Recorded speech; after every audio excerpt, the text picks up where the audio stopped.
This version of It's Eric Nagel has been modified from its original broadcast. Content has been edited to fit this platform. This episode of It's Eric Nagel brought to you by 22 Sierra Coffee. Listeners of It's Eric Nagel can get 15% off their order by using promo code ERIC, that's E-R-I-K, at checkout, 22sierracoffee.com. Use the promo code ERIC for 15% off. Believe none of what you hear and half of what you see. Are you ready? I said, are you ready?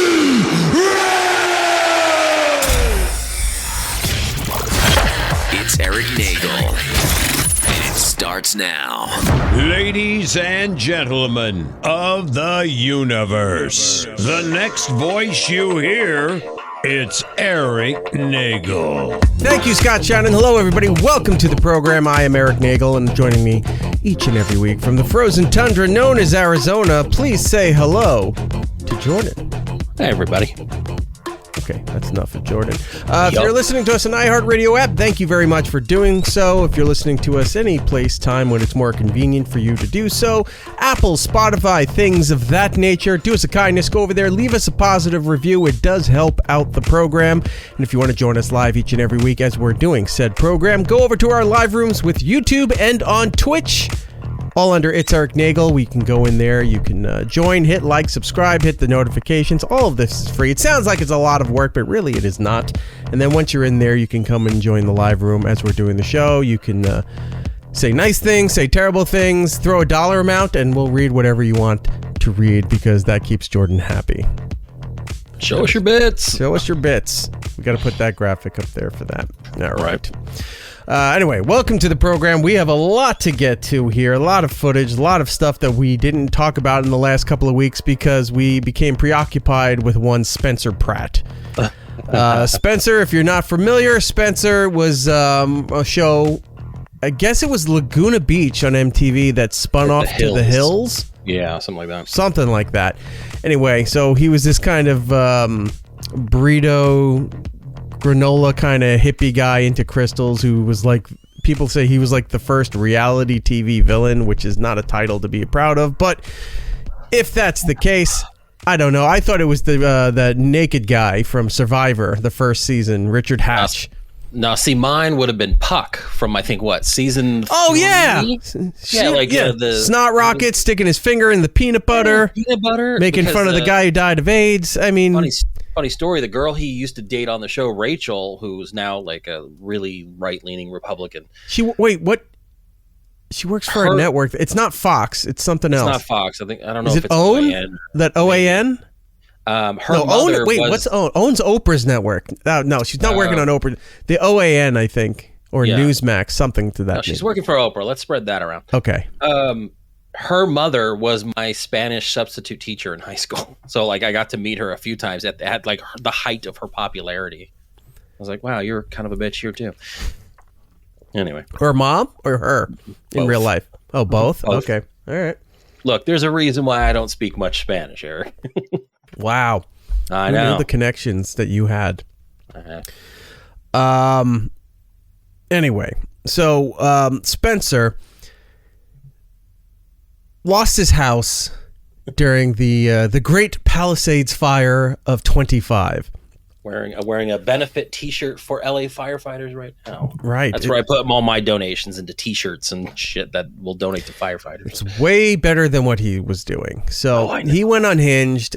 We played the infamous "What happens when you lose your house? You go get a bag of bagels and you feel better" kind of video. Then we started to see he was posting like every 20 minutes. And just was becoming more and more unhinged, and thought that, well, the way to pay for my house was to resurrect my wife's album that we sunk all our money into 15 years prior and lost everything for that album. Let's try to push that song to get it to #1 on the streaming charts. Well, lo and behold, he did. And he's like, yeah, now she's the biggest pop star in the world. Oh, no, she's got to get on the Billboard chart. She's got to get certified. She's got to do all these other things. Well, how do we do that? You have to have radio stations.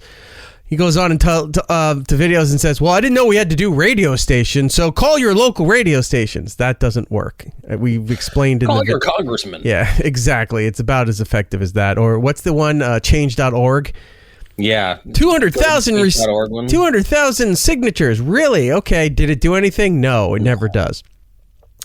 So he tries to get some radio play, doesn't happen. I guess she got wound up on the Billboard charts.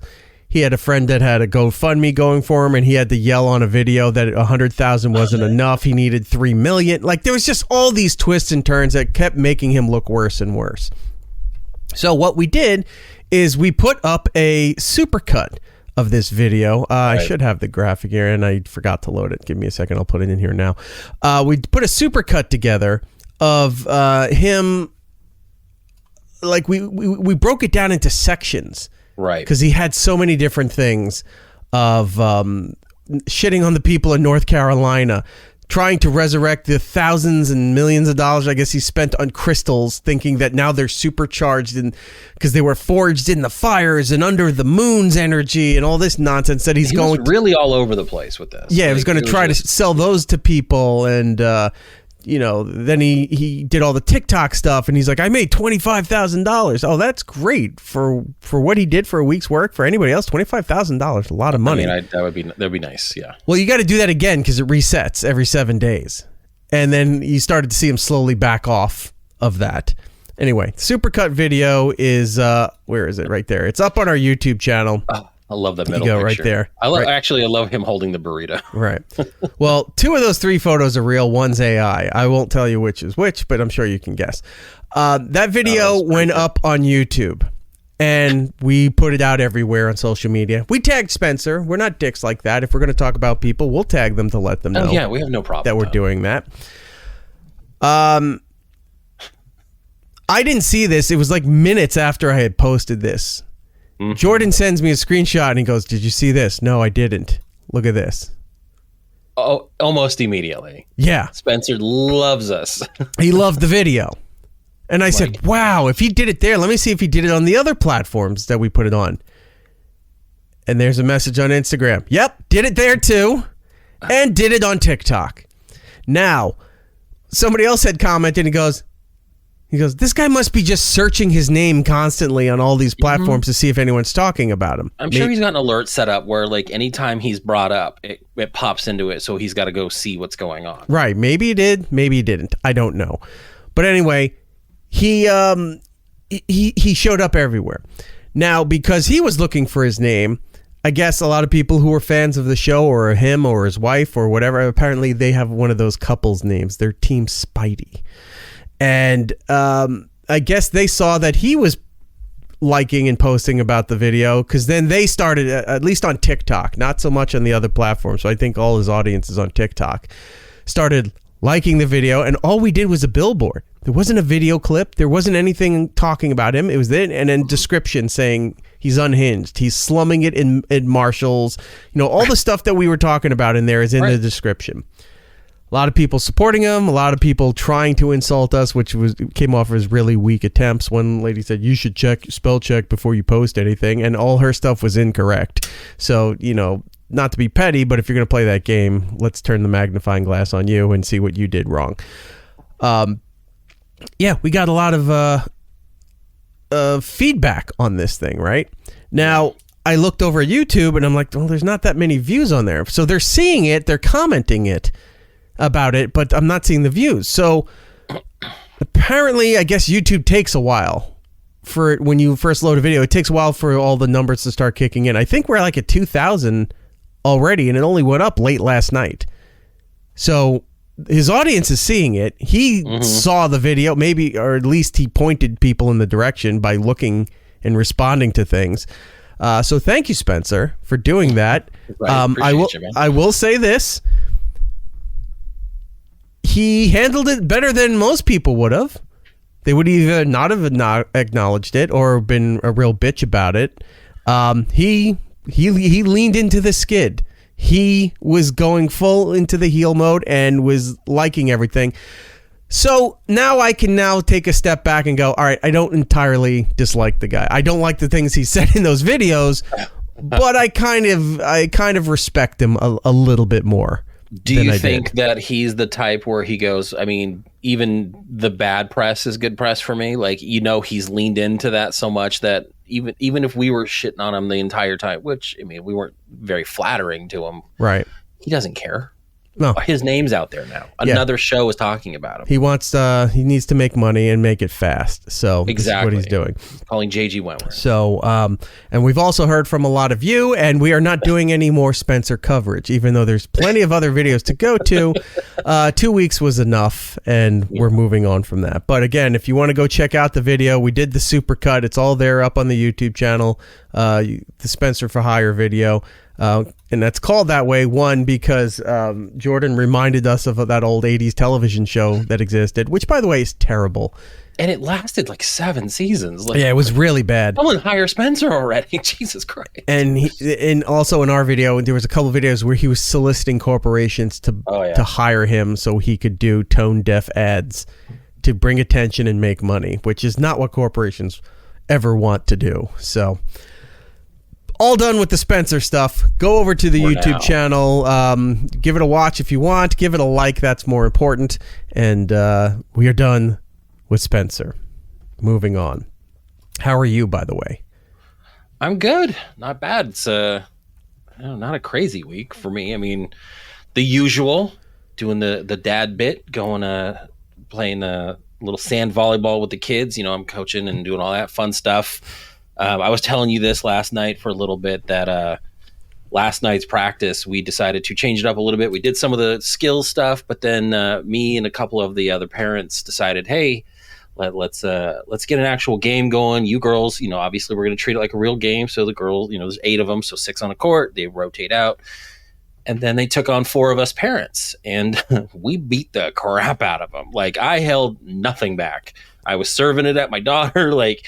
you know what? If you guys are going to learn to play volleyball, you're going to learn. A lot of hard jump spikes at the net, into their face. I did find it odd that all of us parents were just in jeans with no T-shirts. I mean, it was weird, but it was fun. Shirts for skins. It's the old way. I know. Yeah. But it was real fun doing all that. And then you'd be very surprised to know that on Wednesday of this week, I bought more concert tickets.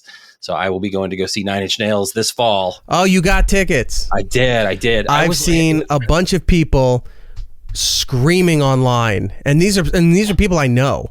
Yeah. That they get the notice that they're available for whatever market they're in.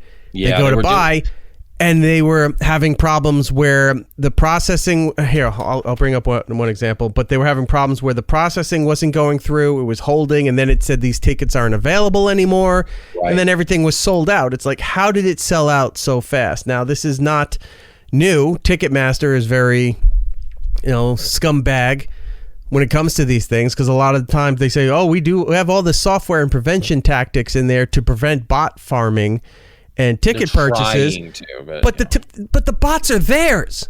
They're either they got to legally show the numbers happening, and then I keep telling people, I'm like, immediately go to Spotify. I'm not Spotify, StubHub, and I forgot the other one, but I said I know they own StubHub. See if tickets are there right now, because if they're there right now, Ticketmaster took them and threw them on StubHub, because then they can charge more in the secondary market. Well, and here's the thing. They're trying to regulate it in a way where now you get on and they put you in these little waiting rooms. Right. So I logged on to Ticketmaster probably 10, 15 minutes prior to them going on sale. Now, a lot of artists that lately have been doing this, they're going to go on sale on Wednesday for, like their fan clubs, or if like you're a Citibank card holder, they do all these things. And then Friday, it's going to be to the general public. 9 Inch Nails was like, no, noon in the time zone that you're in is when they go on sale. So like they were announcing, hey,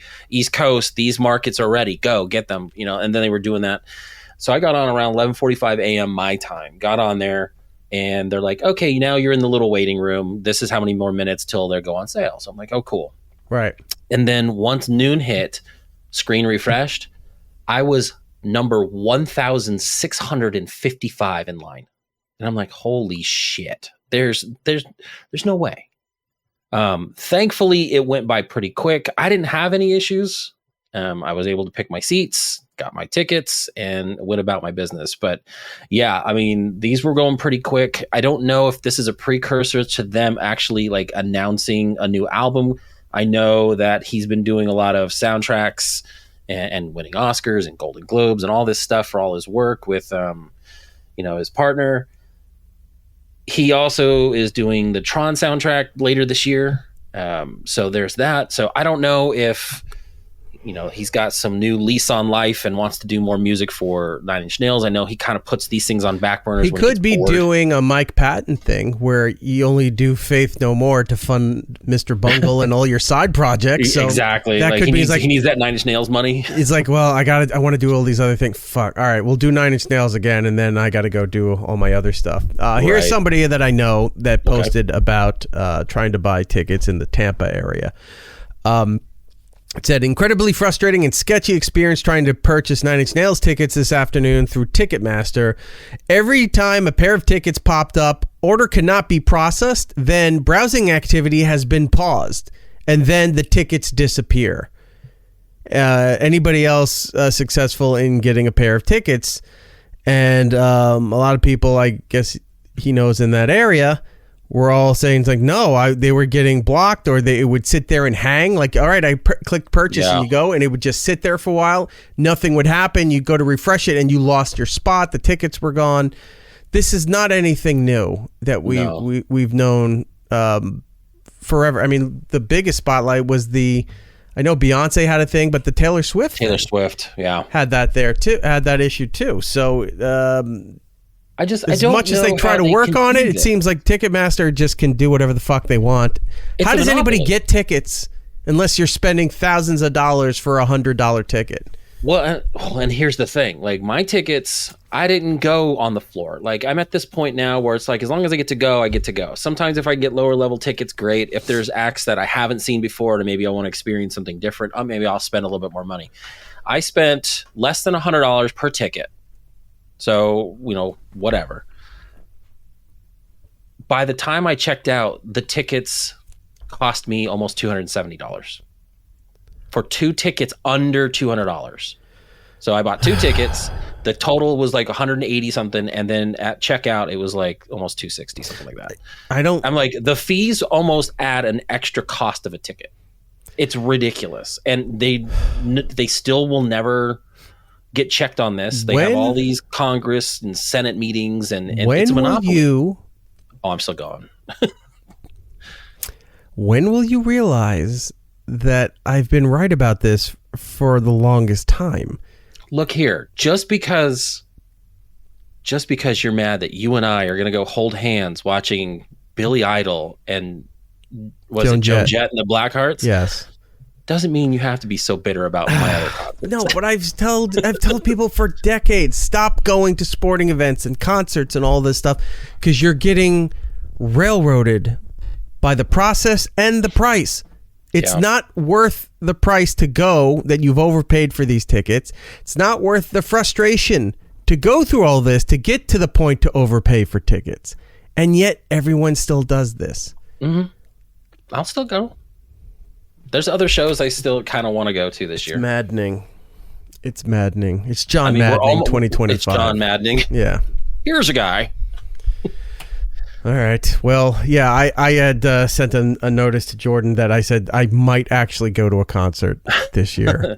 And it's the Billy Idol, Joan Jett, and the Blackhearts concert tour together.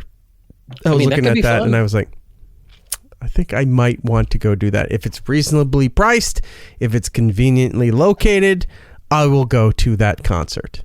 Right. I have no problem with that. I was debating on Nine Inch Nails. Nine Inch Nails is in September here? Yeah, it's September here. And it's in Brooklyn. And I'm not traveling all the way to Brooklyn. 1, to go to Brooklyn. 2, with all the increased tolls, congestion pricing, going through anywhere in the city, not gonna bother. It's not worth spending $100 to get to the venue. I was gonna say Brooklyn sold out, so they added another show. They did that in LA as well. So like they added 2 LA shows, and then there's 2 Brooklyn shows, back-to-back nights, and tickets go on sale this Friday. So as everyone's listening on the radio, it's going to be 31st. Yeah, it does get pricey. There's just some acts like I just love seeing, or if it's one of those ones that they're just not going to be around anymore, like I gotta take advantage of it. I was curious about the Taylor Swift tour. Apparently, the whole concert is on Disney Plus. Yeah, it's been on there for like a year now. So I'm actually gonna go sit down and watch that, and take it in and see. Because I mean, it's the biggest artist in the world, so why not at least see what the whole thing is about? What you do is get the real experience of not getting the tickets that you want. So go out into your backyard, set up a projector, or like just a small, like set up your cell phone, put it up against your back fence or something. Start the show, and then go to like the top floor of your house and just look down at your cell phone. And that's usually what the ticket's going to be available, because everything was bought up. Yeah. No. Then you'll get the real concert experience of Taylor Swift. No, I've also said in the past, I will pay an outrageous ticket price to watch it at home.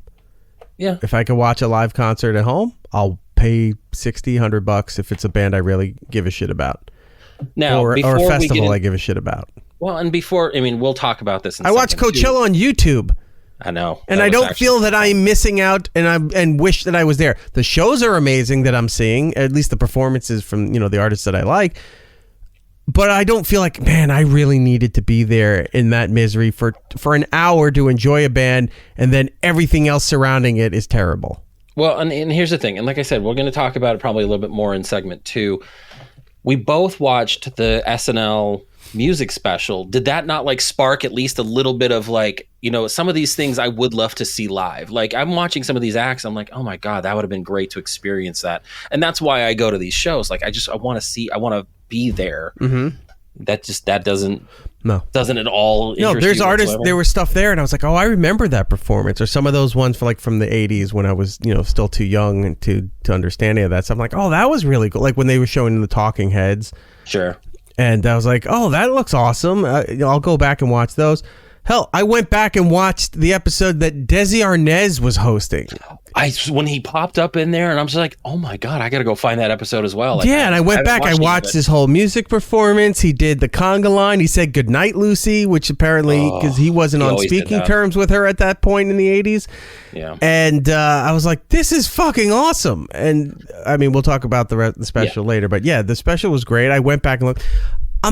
There's nothing really. All right. The Billy Idol, Joan Jett kind of piqued my interest. I'm like, I think I would go watch that.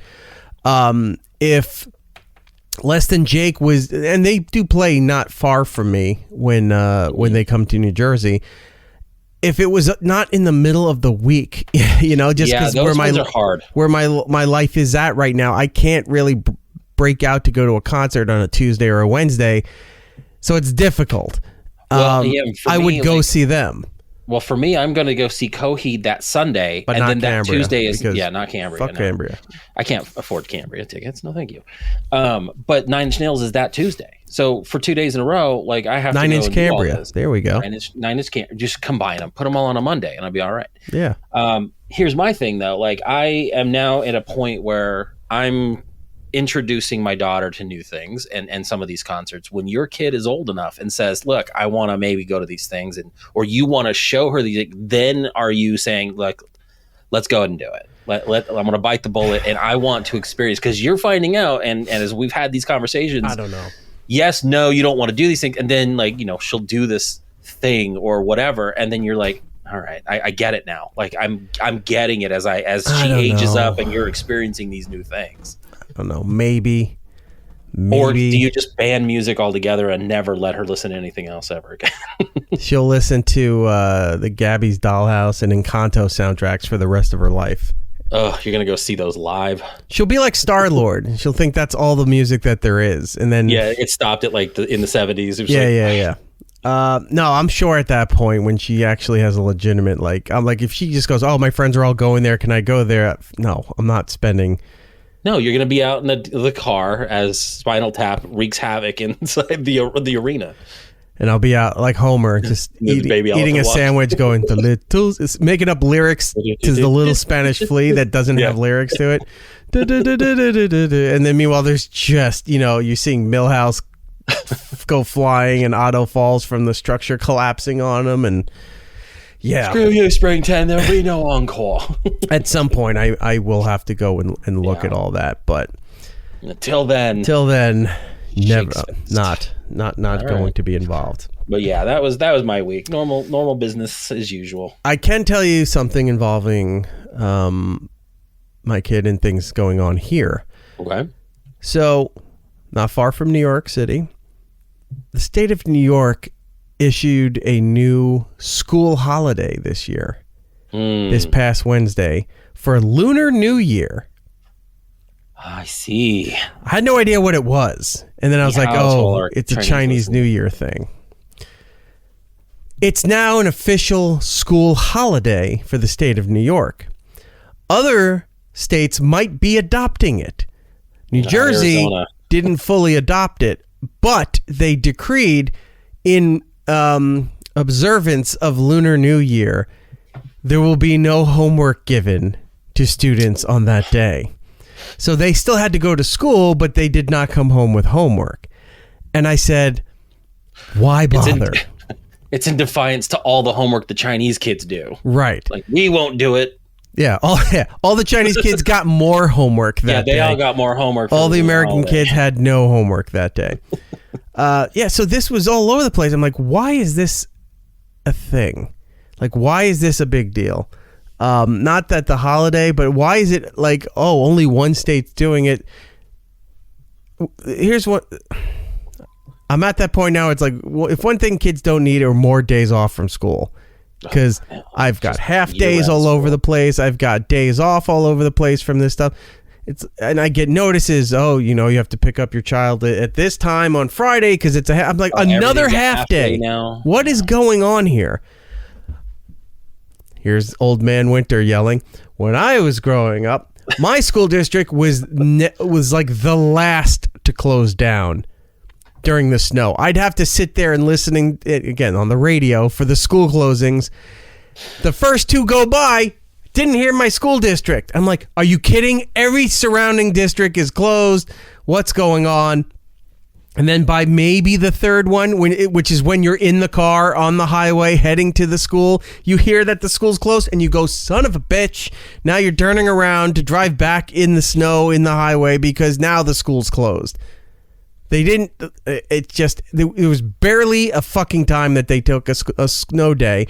And if they gave you one or two, they added it on to the end of the school year.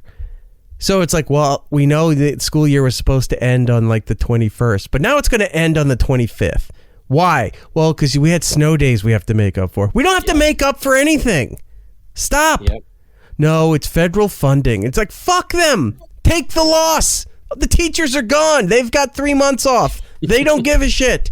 No one's sitting there in fucking ungodly heat, and the Northeast does not have air conditioning in their schools. They have heating, but they don't have air conditioning, and for some reason, they can't shut the heat off once the winter turns it on because it's just something they can't do. So the heat is kind of on through the rest of the school year, despite the weather outside. Ugh, sounds horrible.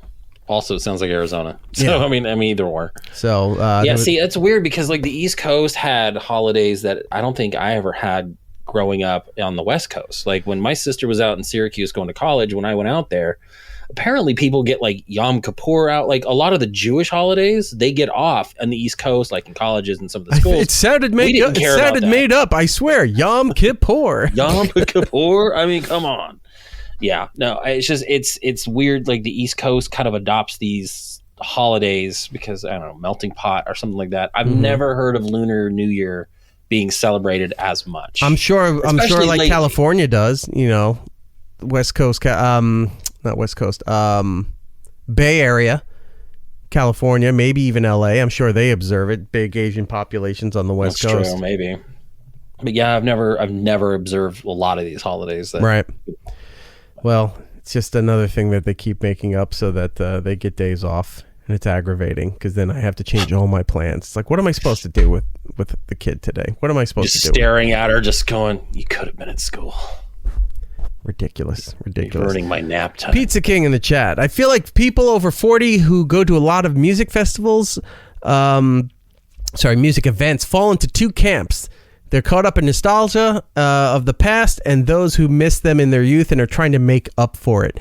Now, I'm kind of in both, where it's true. Like, there's a lot of bands that I want to see because, like, I grew up, like, I mean, the 90s, I always say, is like had the best music. So any of these bands, especially that were big in the 90s, of course I'm going to go see them. They may not play as well as they used to, or they're just, doing the hits, which I'm fine with.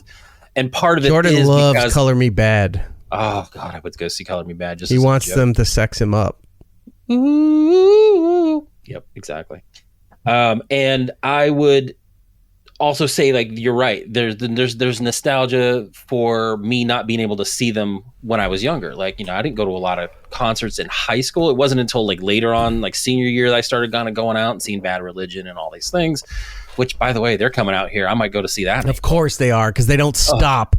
Well, yeah. I mean, it's your favorite tax accountants. They have master's degrees. They were teachers. They have tenure at established universities, and they're still going out and rocking it up.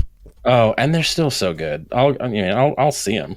Like, they're coming out here with like a few people, and I'm just like, I want to go. It's like Bad Religion, Pennywise, Face to Face. I'm like, all my favorite retired bands. Pizza King. I fall into the camp of I've seen a lot of shows. Yeah. I've been to probably more Warped Tours than I needed to go to. I'm kind of done. But see, you had more access, being in the business. Like, you were part of a lot of this was even when I was in high school and stuff, I went to go to concerts on Long Island and in the city. And so, I mean, I had access to venues, a bunch of different venues near me. Right. So there was always different shows happening. But even being in the business at that point, throughout radio, a lot of the times, if it wasn't for like the iHeart stuff, because that was a work event, but like when I was with Sirius or CBS or any of the other stations, it was work events that I went to, or it was kind of gifts or something to family members to go to concerts. I used to take my mom to a lot of the country events that SiriusXM used to sponsor. I used to take nieces and nephews, family. I took my niece to Taylor and a whole bunch of things like that. It was more for using the perks to benefit other people in my life. It wasn't like, oh my God, I get to go. Actually, that's not entirely true. I think one concert I went to, yes, one perk I pulled for myself was Rob Zombie and Ozzy Osbourne played together. That's a good show. It was a great show. I've seen them both. Yeah, and I've never seen Ozzy ever. And I said, you know what? They're playing. And I went and K-Rock got me passes and stuff, and I went to go see it. Did you get the version of Ozzy that he was so drugged up that he could move, or did you get the stand in place and sing Ozzy? I've seen both times like that. It was a little of both, because when it was like he was holding on to the microphone so he wouldn't fall down while he was singing. But then at one point they kept bringing out a fire hose to him, and he would turn it on, and it was shooting foam into the crowd. And then shot back and he was shooting foam into the crowd, and then like pyro things were happening, but it was shooting confetti onto the crowd, and it was just like confetti sticking to the foam and stuff. Yeah, because it was like it was hard feathering people. It wasn't like party confetti. It was confetti bats and rats and stuff that would be considered like metal, anything that was close to being Satanistic, but it wasn't Satanistic. Hilarious. It was all as these confetti cutouts shooting out the cannons. He had the foam hose, and then he would go, "Never wanna stop," and then he's just stomping his feet there and holding onto the microphone so he doesn't fall down. And then one song, Rob came out and did with him towards the end, and I can't remember what song it was, but that's pretty cool. It was. I think that was one of the few. There might be one or two others that I get, but I'd never really used those perks to do that stuff. Everything was always a work event. Yeah. But I think I'm at that point in my life where I'm just done. Like something has to be. If somebody said we have passes, we've got a car picking us up, taking us in to whatever, then I would be like, okay, that's little fuss that I have to deal with. I just don't know who I am. I would enjoy being there. I'm not going to say like I'm going to sit there and this concert sucks. I just don't want. Last year, I don't want to go there and come back from there. That's the problem. because earlier last year when I told you I ended up getting tickets to go see Green Day and Smashing Pumpkins, you told me, yeah, I think I have to go to the New Jersey show. And then somehow you got out of it. And I'm like, oh, we almost got you. We almost got you back into going to concerts. No, it wasn't the New Jersey show. It was they were playing. Oh, it was the New York show, wasn't it? Yeah, it was. They were either playing. I think they were playing. Oh no, that was their baseball stadium one, right? Yeah, that was the baseball They stadium. were playing at not Shea Stadium. What is City Field? Yeah, the Met Stadium there, and that's a bit away. And I was like, that's I don't want to go. Like, I don't want to do any of this. Yeah, and then I wound up. I got out of it. What happened. Something happened. I'll have to go back and listen to the show. What it was that I managed to get out of it, but yeah, it was a show I wanted to see, but it's just the effort to go. Fun show. The effort to go there and come back is a problem. Yeah, and that's how it is for me. A lot of it is effort because like everything from me is far away. Like it's always at least a minimum hour drive. Right. And now you're talking like an hour in Arizona is like 70 to 80 miles away. Yeah. You know, it's not an hour in traffic and I'm going 15 blocks. Like it's a distance. So. All right, let's move on. Jordan, I'm going to do dealer's choice for you. Where do you want to go? Where are we? Well, I know you kind of wanted to address the podcast stuff. You know, we do a show. We're trying to do that. Yeah. You want to address that? We can do that. We can do that fast and then move on to because we got food, all kinds of food recalls. Oh, everything's trying to kill us. We've got all kinds of we got to do this week in disasters because there's a bunch of everything's stuff trying to kill us. Right. So I brought this up a little bit last week. We didn't get a chance to look on it, but some new research came out, and this is research that a lot of media uses and goes by. This determines strategy for the next year. It determines budgets.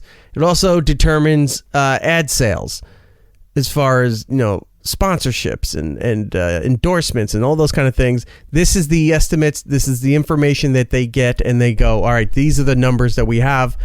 How do we build from this? How do we recover from this? Whatever it is. Everything that we knew is aging out. Mm-hmm. Everything. Now, we've talked in the past the problems with radio, and we say, radio is just not the place people are going for their content anymore. It just isn't. A lot of the personalities who got fired from radio, left radio for whatever reason, are doing podcasts, doing streaming, or have big contracts with companies to do their own show, and then these companies will do the ad sales placements for them. Well, a lot of the information has changed because this new information came out, and we always knew that radio was dying out and getting really old. The median age, do you know what that means? Mm-hmm. Okay, for those who don't, it means the average age of everybody surveyed for this. The median age in the middle is the average age of people who are listening to AM, FM radio, is up to 46 now, which is like the tail end of Gen X and the beginning of millennials. They're the last people who knew life listening to the radio because either they did or their parents did. They don't anymore, going lower than that. Nobody knows anything about the radio. I've been in the radio business all my life. I don't have a radio anywhere in my house. Nope. In 20-something years, I have not had a radio in my house. There's no need for it. Because you could stream it, you can do it on your phones, you could do whatever you want. I just didn't need to have a physical radio in my house anymore. So 46 is now the median age, which is not good. Because, yeah, it might be the people with money, but you're not going to get the people coming in later on that will keep that money flowing as this demographic ages out. Well, other platforms now have their information in. Network television, which should be a thing of the past. And by that, we mean like the four, ABC, NBC, CBS, Fox. If you go even older, the three, ABC, NBC, CBS, the originals. Mm-hmm. Network television is where you got your biggest television shows, your late night shows, your morning daytime shows, the Today Show, Good Morning America, those kind of things. It was where you went to for the majority of your entertainment and the big names, the big properties. Fast forward now, there's no must-see TV for NBC Thursday nights. No one cares about what's on NBC anymore or ABC or any of those things. Nobody cares about what's on network television for what they call prime time from 8 to 11. Because if they don't watch it, it's on a streaming service somewhere that they can watch it. And if they do watch it, it's not anything of substance. It's game shows, reality shows that don't mean anything. It's just quick, cheap entertainment, something to watch for 2 hours before you go to bed. I just barely found out they rebooted Hollywood Squares again. I'm like, they're rebooting Little House on the Prairie. Well, I can take that off segment too. No, we'll get to that. But I mean, that's just showing you like what you're strip mining they're going everybody's childhood here to like, well, we can get those people back. You won't get them back for this shit. Older people do enjoy new shit that's coming. Severance season 2 came out, 2 weeks ago now? We're in the 3rd episode or something. Weeks. People are talking about it. People are watching it. People love it. And they're no matter what the age. They want new content. They want good storytelling and good production. You don't need just to say, hey, we're rebooting MASH. How? How are you rebooting MASH? They're not, but I'm just saying, that's something that they would say. Network television. Oh, sorry. Go ahead. Oh, well, so Tom, and this is what sparked this real quick. So Tom in Alberta says, are soap operas still a thing? Hasn't their audience all died off? I don't think there is. Funny enough, there's a new soap opera that just came out on CBS daytime called Beyond the Gates. It's the first new soap opera in over a quarter century. I was floored that they made an entirely new show. Do you know what NBC does? NBC got rid of their soap operas and their daytime shit a long time ago. There's like 3 hours of the Today Show. Then they do, at least in New York, there's a New York Live thing that they air, and I think LA has their equivalent too. I don't know what they do around the country. But then it used to be, in the afternoon, it was Kelly Clarkson leading into Ellen. And now Kelly Clarkson has the Ellen slot. They added more local news, which is a lot of money to spend, but they added more local news broadcasts. They've been rerunning Dateline. During the day? During the day. For like a 2-hour block. It runs nationally on NBC during the day. Interesting. Up until like Kelly Clarkson comes on, and her show is doing gangbusters. Yeah, I see clips of her stuff all the time. It's trending all over the place. Online it does well. She's the new cash cow for NBC. I was going to say, who's Drew Barrymore on? Is she on She's ABC? On CBS. CBS. And nobody cares about that. If she's not... I was going to say, after all that controversy with the strike, I think she kind of just tried to... The strike, the Mamala stuff with Kamala made her look like an idiot. Yeah, nobody's giving a shit about that. Anyway, back to network television. The new median age, 56.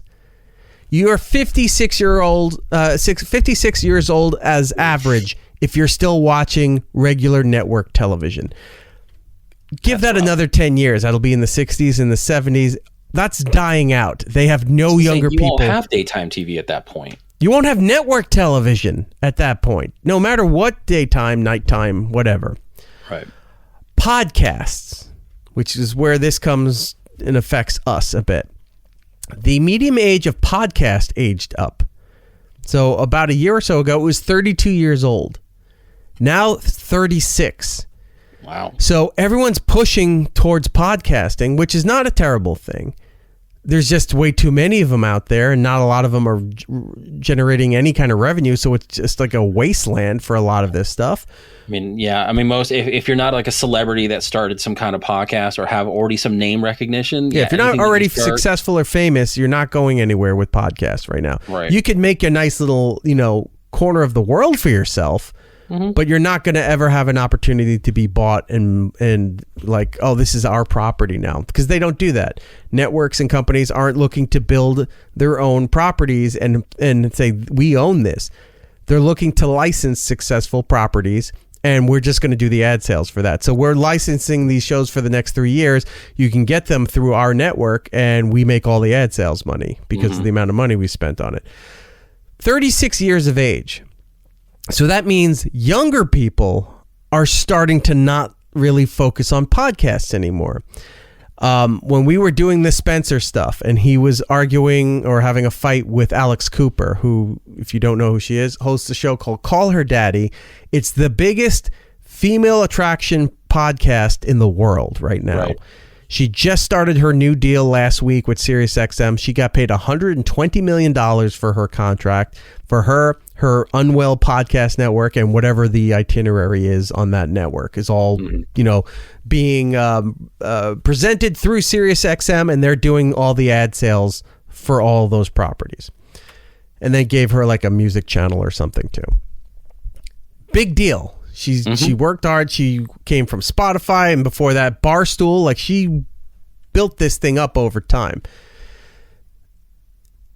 There were people in Spencer's posts and everything when he was fighting with Alex Cooper, and it's like, oh, shows how relevant she is. Nobody knows who she is. And you're like, wait, what? Nobody knows who Spencer is. I say everybody knows who she Alex is. Cooper is going to be the new face of SiriusXM.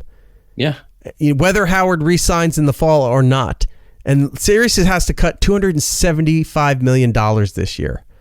So Howard's a big chunk of change. Yeah, I was going to say. They got to cut a lot of money. Unfortunately, on Monday, I know a bunch of more people that just got let go from Sirius. I'm not going to give their information out right now, but they'll post when they're ready. But across the country, about 100 more people got let go. Here's something I will tell you, though. Ooh. Stupid company.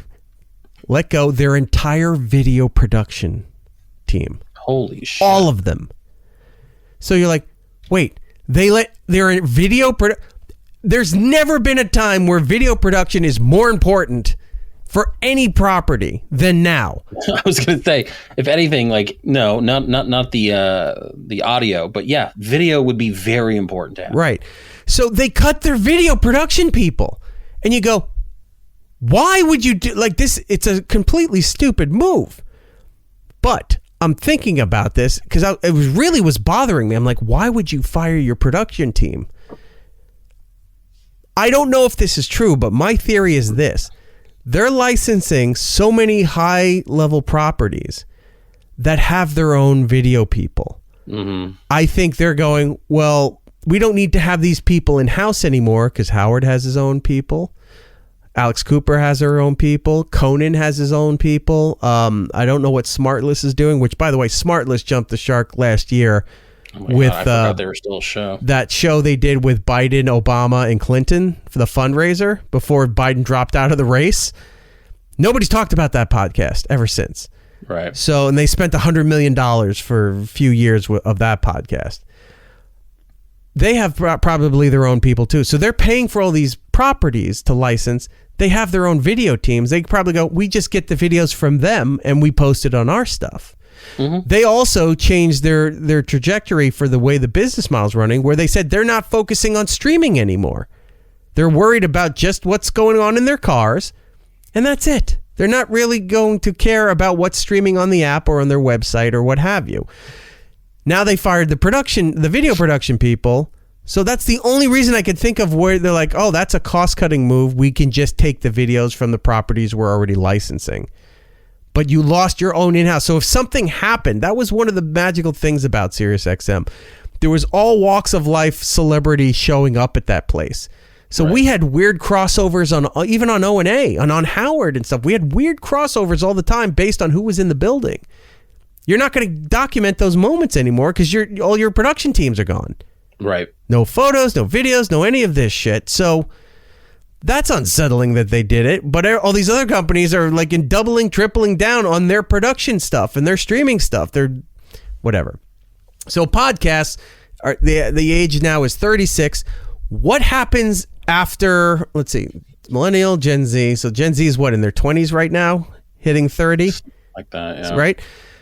So they're listening to podcasts, but maybe not all of them. The generation below that, which is, I think, your oldest generation, is she listening to podcasts? My kid? No. Does she watch podcasts on YouTube or anything? No. No. So she's not looking for content in that form of a long form 1 hour discussion, 2 hour discussion. Oh my God. If it's longer than 30 seconds, she's bored of it. So, all right. So TikTok, the shorts and all that stuff. Yeah, the TikTok shorts and all that stuff. So everyone's pushing towards podcasts, which is still a very valuable and profitable medium, but we're seeing things happen faster than we can handle. Because if we're at 36 now, give it a couple of years before it ages to 40. And I'm not even saying 5 years. I'm saying a couple years before it ages to 40. Then what's the next thing? I mean, I've been seeing clips where people are watching movies on TikTok in 5-minute increments because somebody will break down a movie into 5-minute chunks and post the entire movie on TikTok. Or it's funny. All right, go ahead. It's funny. Remember that streaming site, the thing, I think it was NBC that did it, was Quibi, where it was just like little chunks. Like I think 10-minute television, yeah. I think if they had waited like 5 more years, that would have taken off at this point. Like with the amount of too ahead of the time, you think? I think they launched it too soon. Like we weren't there with our attention spans yet. Now that we are, that could have survived, but they're never going to bring that back. Because, right. You know, think about like you said, shorts, you know, under 2 minutes, and then it's starting to skew down. And you're right. Like at some point, no one's going to care that for long form anything. Right.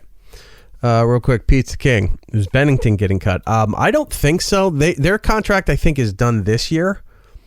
I could be wrong. I don't know their business, but from just following everything, I think their contract is up this year.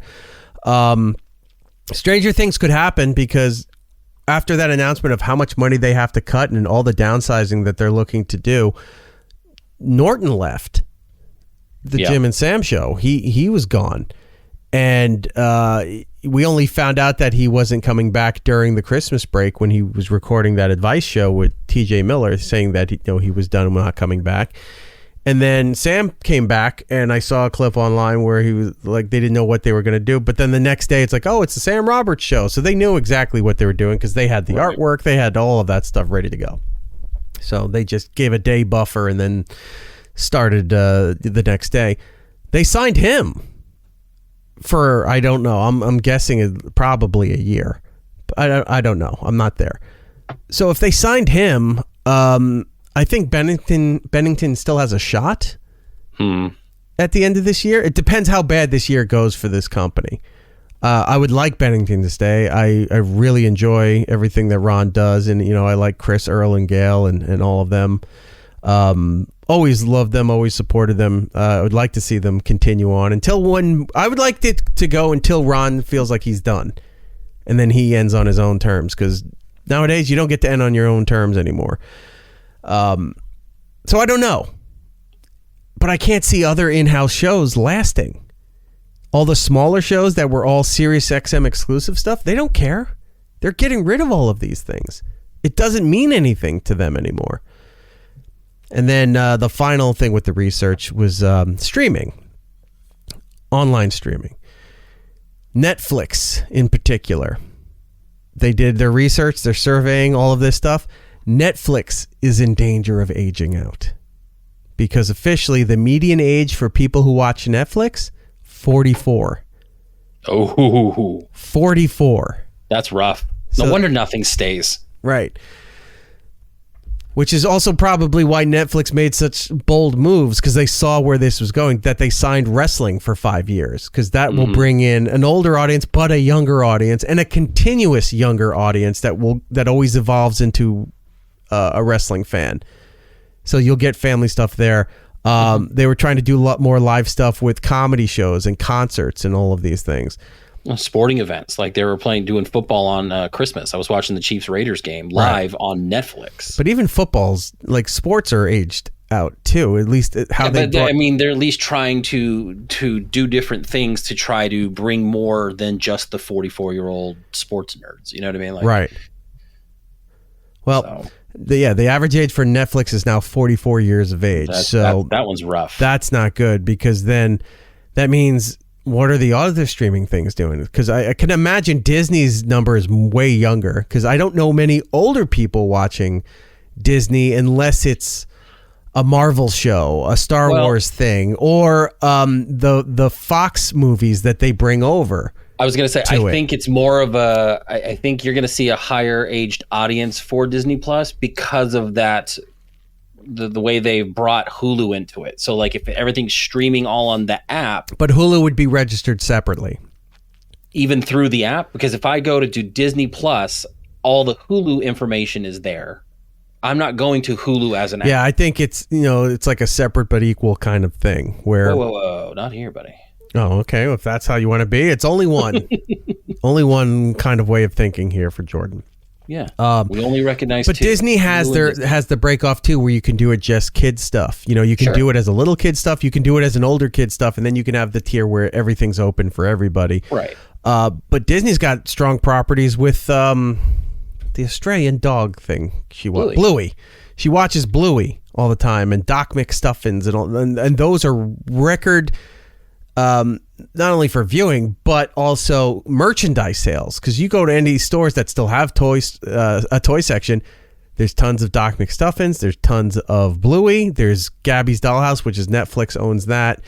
There's certain properties that are just money makers for kid stuff. So I think, well, and here and even then, like things like Doc McStuffins is very kid friendly and stuff like that. Like you said, you know, all those other things. Bluey, for some reason, has an adult audience, even without kids, and a kids audience. Like that is one show that is going to bring in without kids. It has an adult audience. Yeah, people love that show. And to be honest with you, like I watched a few episodes. It has a Rugrats really quality good. Where that you can watch it and not feel bored like by you're it. Scumbag. Because when I'm sitting, when I'm sitting there watching with the kid, I can watch the conversation stuff and go, all right, this isn't grating. This isn't annoying to me. Which is like Rugrats and SpongeBob, those kind of shows where they had to learn how to work to keep an adult there watching while the kid is watching. They made adult jokes that went over the heads of the kids, but the adults are like, oh, that's funny. And I know why, but you don't. Yeah. So Bluey has that concept too, where you can sit there and I'm like, okay, I can watch this and while she's watching. I can't sit here for long watching it, but I can watch a couple episodes and be okay with it.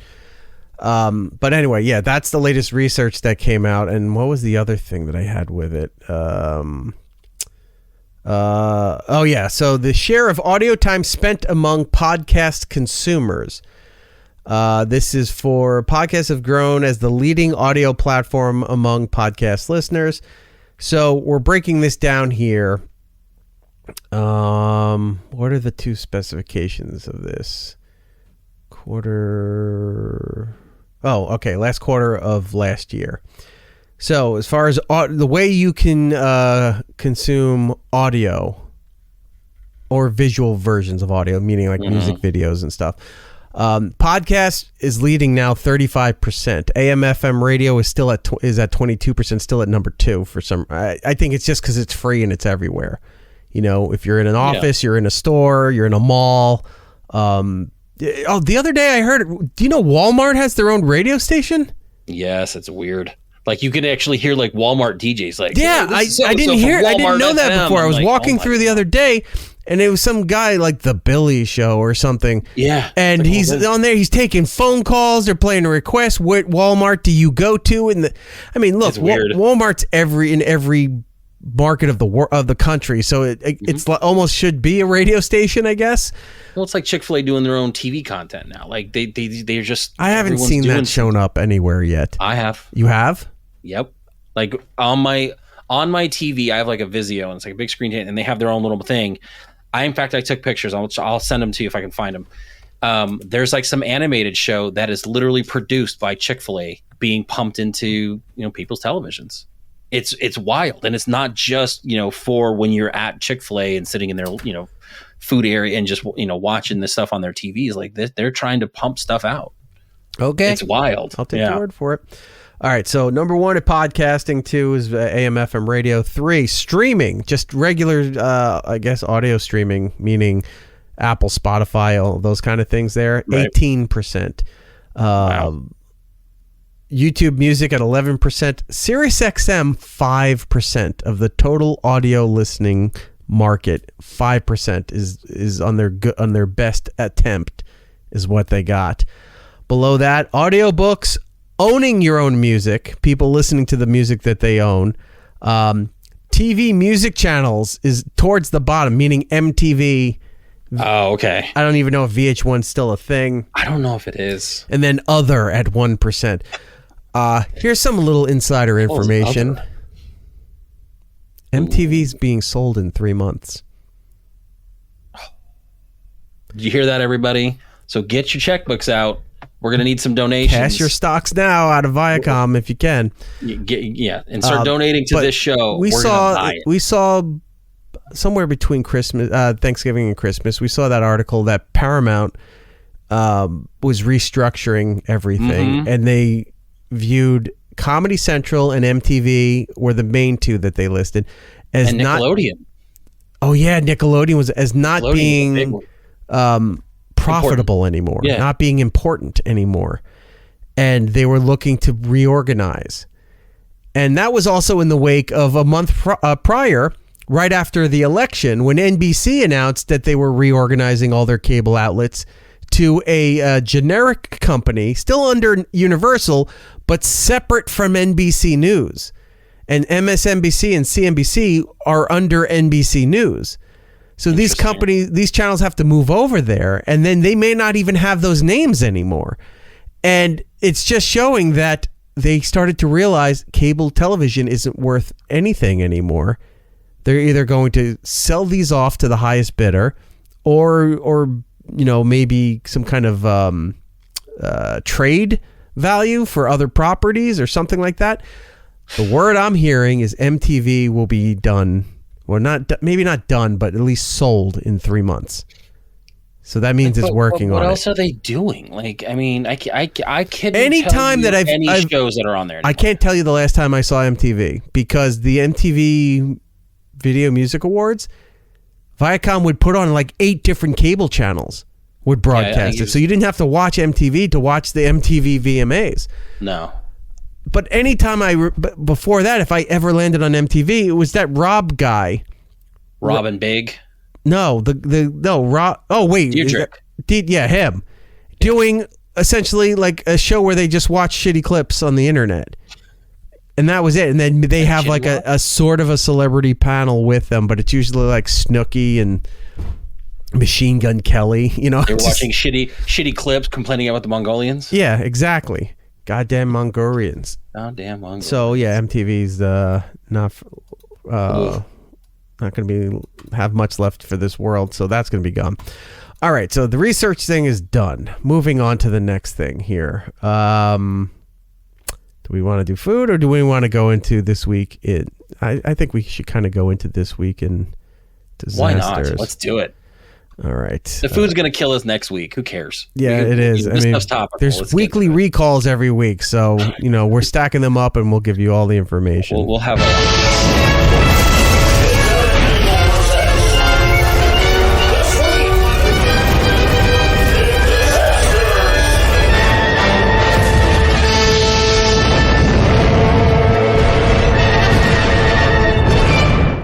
All right. This week in disasters, a lot has happened in the last 24 hours. Yeah. I also have some clips that go back about almost a month, because we've had other things going on. We haven't had a chance to get to them, so we will get to them after this. But the big story we got to talk about is the Black Hawk helicopter colliding with was it American Airlines? It was it was like their offshoot, like American smaller, West or something? Yeah, something like that. So it was American Airlines, but it was like one of their smaller planes. And crashing into the Potomac right outside of Washington, D.C. Yep. Have you seen the footage of it? I've seen various clips of, like, you see something and all of a sudden like a big flash in the sky happens. You kind of see the plane's lights prior to the crash. I have the clip. I have the footage if you want to see it. Okay, yeah, let's go ahead and do that. But yeah, I've seen a few different, like, everyone's always got dash cam photos now, and everyone was always pointed at the right spot. So right. Okay, so here we go. The helicopter and the airplane colliding with each other in the lower right-hand side there. Right. All right, you saw it real quick. Now we zoomed in on it. Here's what's interesting. So you can't see my cursor on the screen, but the big light burst that's right here in just off to the right center of the screen, not the one in the top. That's just another plane in a flight pattern. Down here, you see a little speck to the left of it. That I can't tell which was which. Is that the plane, the little speck, or is that the helicopter? Did the explosion already happen by the time this is just about to happen? So most likely the little speck to the left is the helicopter. Now what they're saying is that helicopter was flying dark, which means didn't have a lot of their lights on, didn't have a lot of identifying marks. So that would make sense that what you're seeing is probably as much lighting on that thing as it was going to have. Gotcha. Okay. We're going to continue the footage here. You can see the flight pattern. And then here it goes. Boom. Right there. Did you see that? X472. American 3130, go around, turn left in 250, climb maintain 3000. Yeah. That was, I think that was air traffic control on the video there. Or another plane seeing it as they were flying by. Or like, yeah, they were just like, what the hell just happened? Because the way it hit right there, it looks like, because there's a highway right under it. Yeah. So that you're not getting a sense of the, the depth perception here. Because it looks like, is this falling right onto the highway? And lower last, I'll turn that off there. No, it just goes, right they both into go, the stomach. spiraling right into the water. That's horrifying. Yeah, I'm right now, from what I can tell and what I've heard, is that I don't think there was any survivors From the airplane.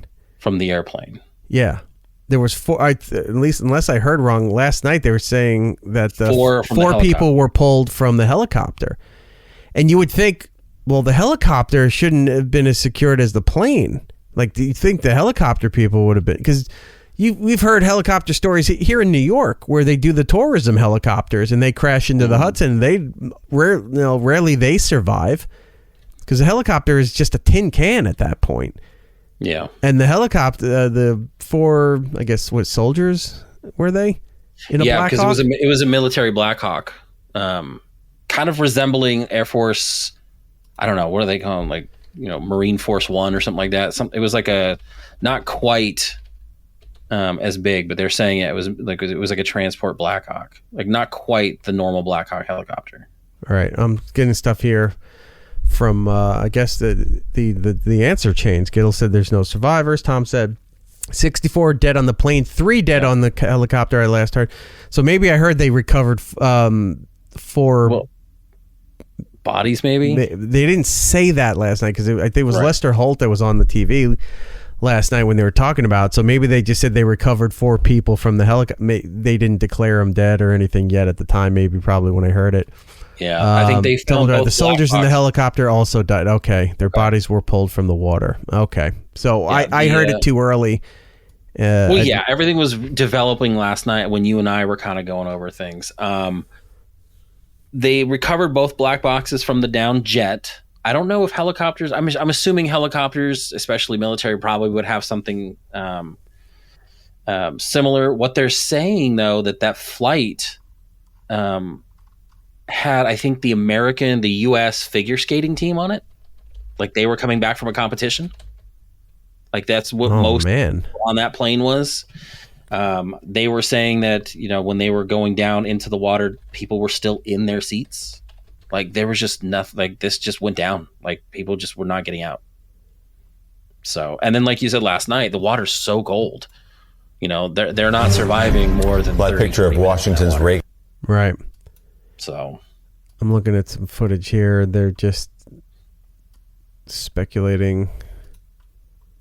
Oh, this is from 15 hours ago. All right, so that's outdated information. I wasn't aware of all that. This is... It's what they're saying. It's one of the deadliest plane crashes or aviation crashes in about 20 years. So 20 years, this is the worst. Gittle's saying there were 4 people unaccounted for because they were pinned in the plane, according to the news. Jesus. Oof.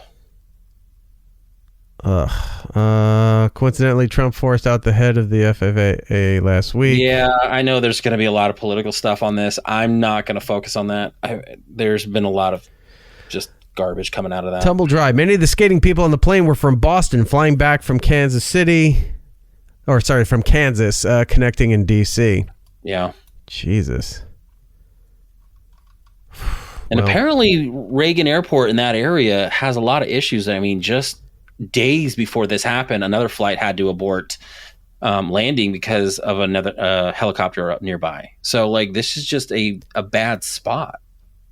Yeah, well, it's one of because there's 2 major airports in DC. There's Dulles and Reagan National, and I was going to say, I flew into Reagan when I went out there last, and yeah, it's crazy. And then you also got to throw in, government restricted airways for military.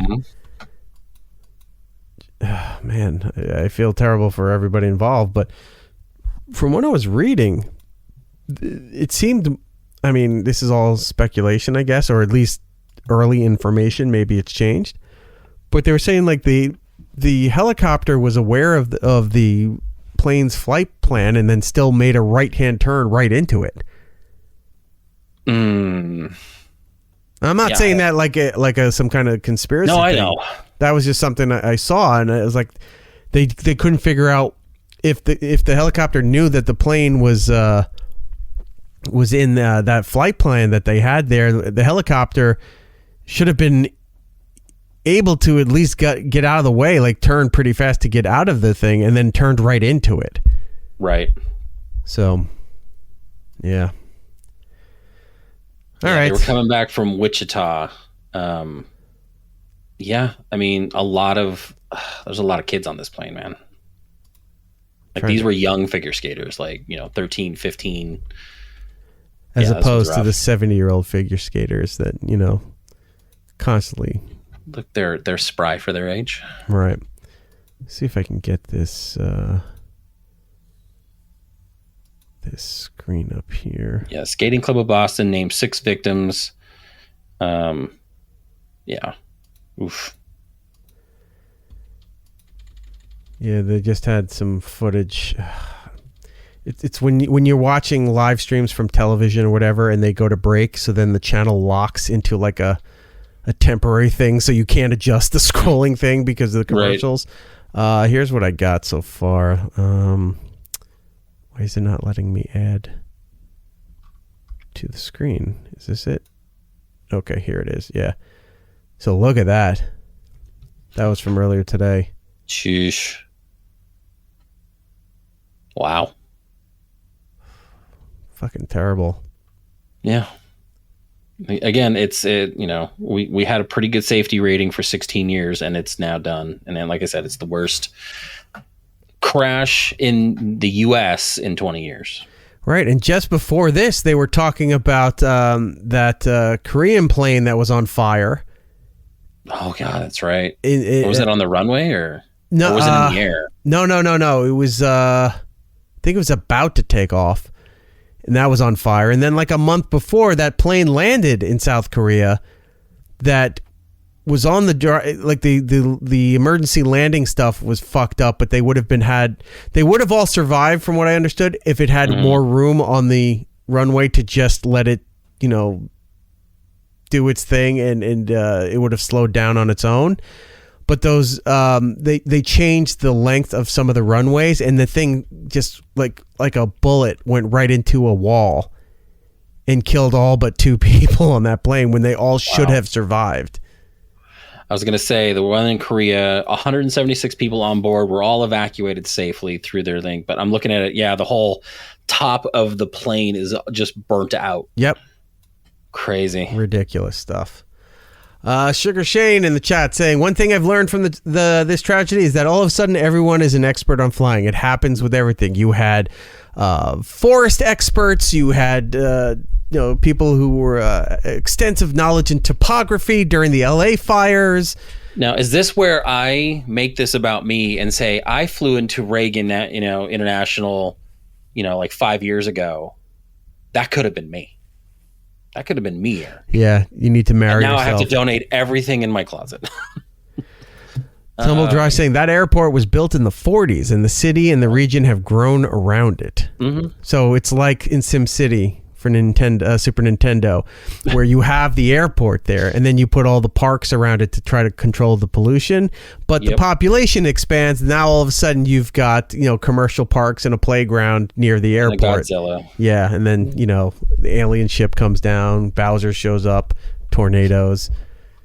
And despite the fact that you put in the cheat code and you set it to 0 taxes, they're still complaining. It's like you're not paying any taxes. Yeah, they do. They're just lazy. It's amazing how everything comes back to the SimCities on the Super Nintendo. Well, yeah, like I'm a flight expert because I played Flight Simulator 2024 recently. So, like, yeah, I know that runway should be a certain distance. My Cessna can't get out of there.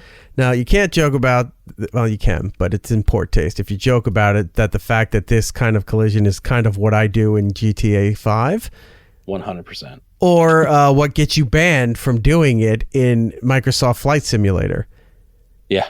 So I've seen videos where apparently they will ban you if you intentionally try to fly your plane into buildings and things. Really? Yeah. That's were people. Weird. I use it as I do that as a joke. I'll be like, my son will be sitting there. There are watching people me play. that were trying to recreate 9/11.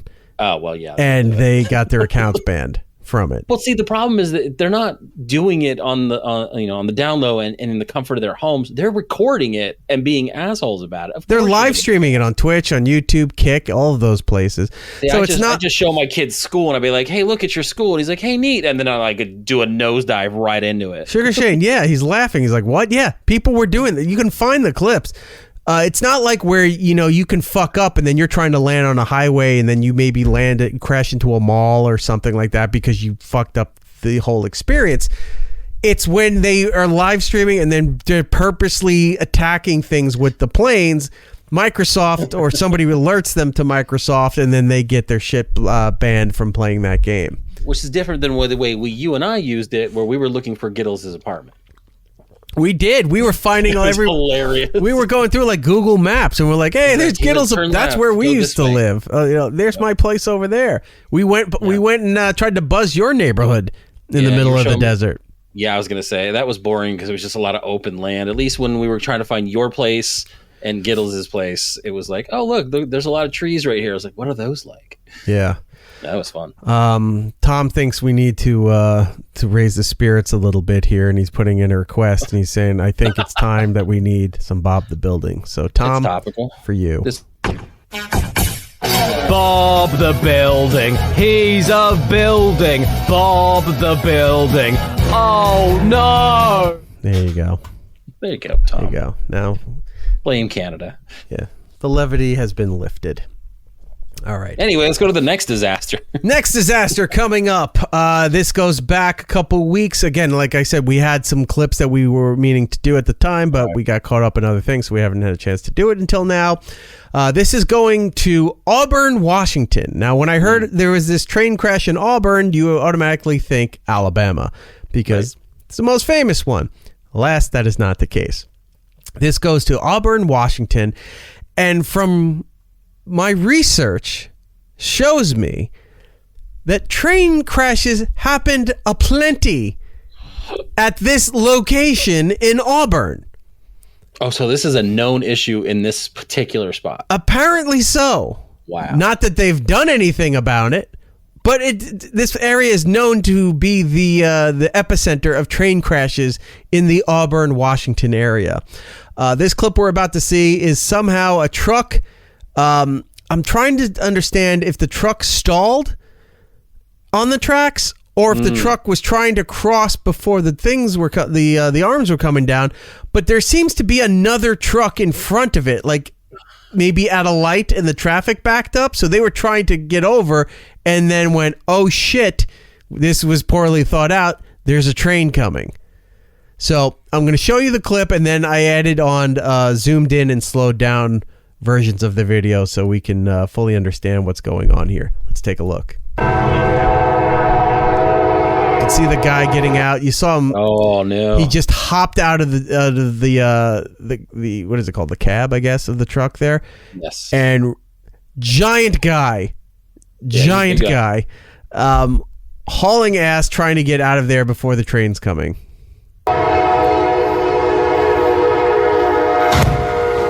Oh shit! He turns around, and at the moment he turns around, the engine of the Amtrak train plows through that truck like it's nothing. Now, the thing with this train is that it's double engines on the front. So there's the first engine plows through the truck, second engine right there. Now you're thinking, all right, double engines, they need the power because it's probably like a freight train, right? Nope. double-decker commuter train. Watch it again right here. Zoomed out. Just gets out. Right. Oh, that noise. But you can see there, commuter train. Look, there you go. That is people going to or coming home from work. I'm guessing Auburn is going to maybe Seattle or something. I don't know. But look at all that. And the other guy is just standing there. Now, this is zoomed in from the original video. I zoomed in twice for both cuts. There's just a guy. He's sitting at like some kind of crab shack kind of restaurant.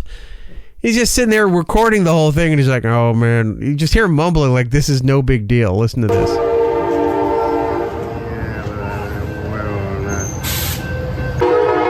Not like, holy shit, what did we just see? He's like, oh, man. Because he's probably seen this a million times. He just sits on his porch watching it from a distance. Yeah. Well, look at this one. If this is so well known, they should set up like the Earth Cam. You know how they have Earth Cams everywhere? Like you just log in and watch train crashes every week. It's like, Route 6 in Auburn. Why would anyone put this there? Oh, because there's constantly trains plowing into things and people all the time. Oh, okay. Yeah. Well, adding that to my favorites list. I'll be watching that all the time. But here we go again. Yeah, Auburn's between like Seattle and Tacoma. Okay. So here we go. Like that whole front of the truck, it looks like it was poorly built because it just fell apart. That is nuts. Yeah. So there's that. Another area of the country which I found to be extremely prone to trains hitting things on the tracks. The east coast of Florida. Mostly the Miami area. So south of Fort Lauderdale going into the Miami area. The Brightline train goes from Miami all the way up through Fort Lauderdale, West Palm Beach, goes up the Treasure Coast, almost into what they call the Space Coast, which is Melbourne and Cape Canaveral and all that stuff. Coast to coast, yeah. So it goes up and down the East Coast there, right to Miami. This train line is notorious for hitting things as well. So I got a couple of recent ones. These are just recent ones. There's many more from dash cams on the train and just people waiting at the crossings, recording trains hitting people, hitting shit all the time.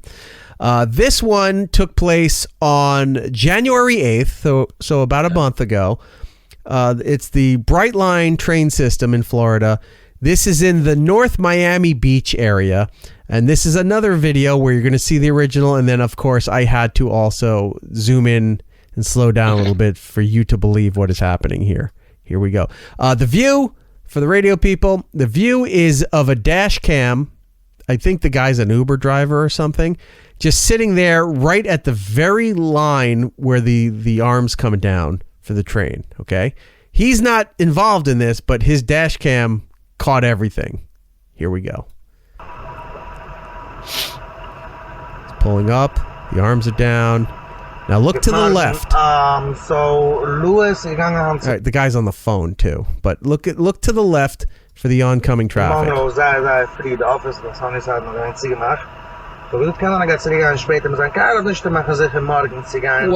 guy doing? Some guy bypasses all. There's like it's a 3-lane road. So he's bypassing 3 lanes of stopped traffic waiting for this train because he's like, fuck this. I'm just going to zoom in and out. You know how people zigzag through the gates? Right. To move on because the train's not here yet. Or he's thinking the train's already stopped. I've got time. Didn't bother to look. But it's not like he was, the arms came down and he wasn't paying attention because he was on his phone. He bypassed 3 lanes of stopped traffic to do this intentionally. Here we go. He's going like...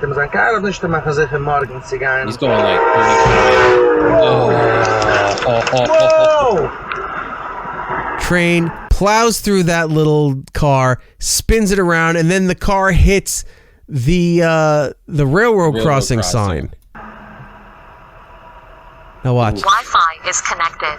The arms just go right back up like no big deal. Car just was obliterated.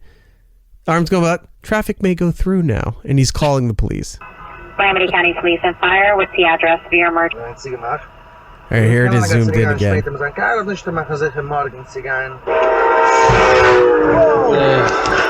Whoa! Tears off the back of that car.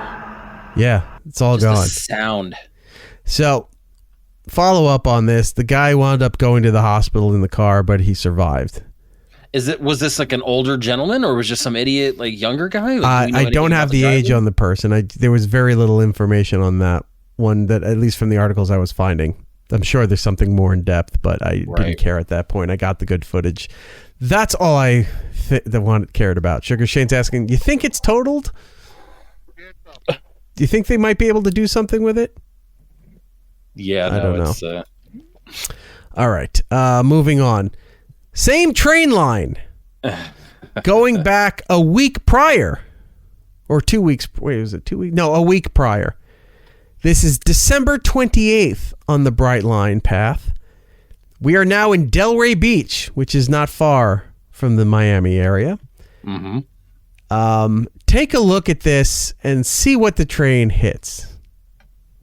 There's no audio for this, but watch. We're on double tracks here, so the train's going down one track. There's a tanker train, a freight train on the other side that has all these like fuel tankers associated. Mm-hmm. They're not moving; they're just sitting there, I guess. Watch this. Oh no! Is that a bus? Oh, it's a fire truck. Now this is smashes. That's the only footage I could find, and that's the closest footage I could find. This is a dash cam off the Bright Line as it's about to plow through the middle of a fire truck that was just deciding to go across the platform there. And it wasn't like they had their lights on. They weren't speeding to an emergency. It was just crawling slowly. Wow. So that I went to go look up. I had that article. I don't know where it went. Shit, I closed out of the article. Damn it. All right, see if I can find it. But here's what happened. So they all were put on suspension. Everybody in that truck.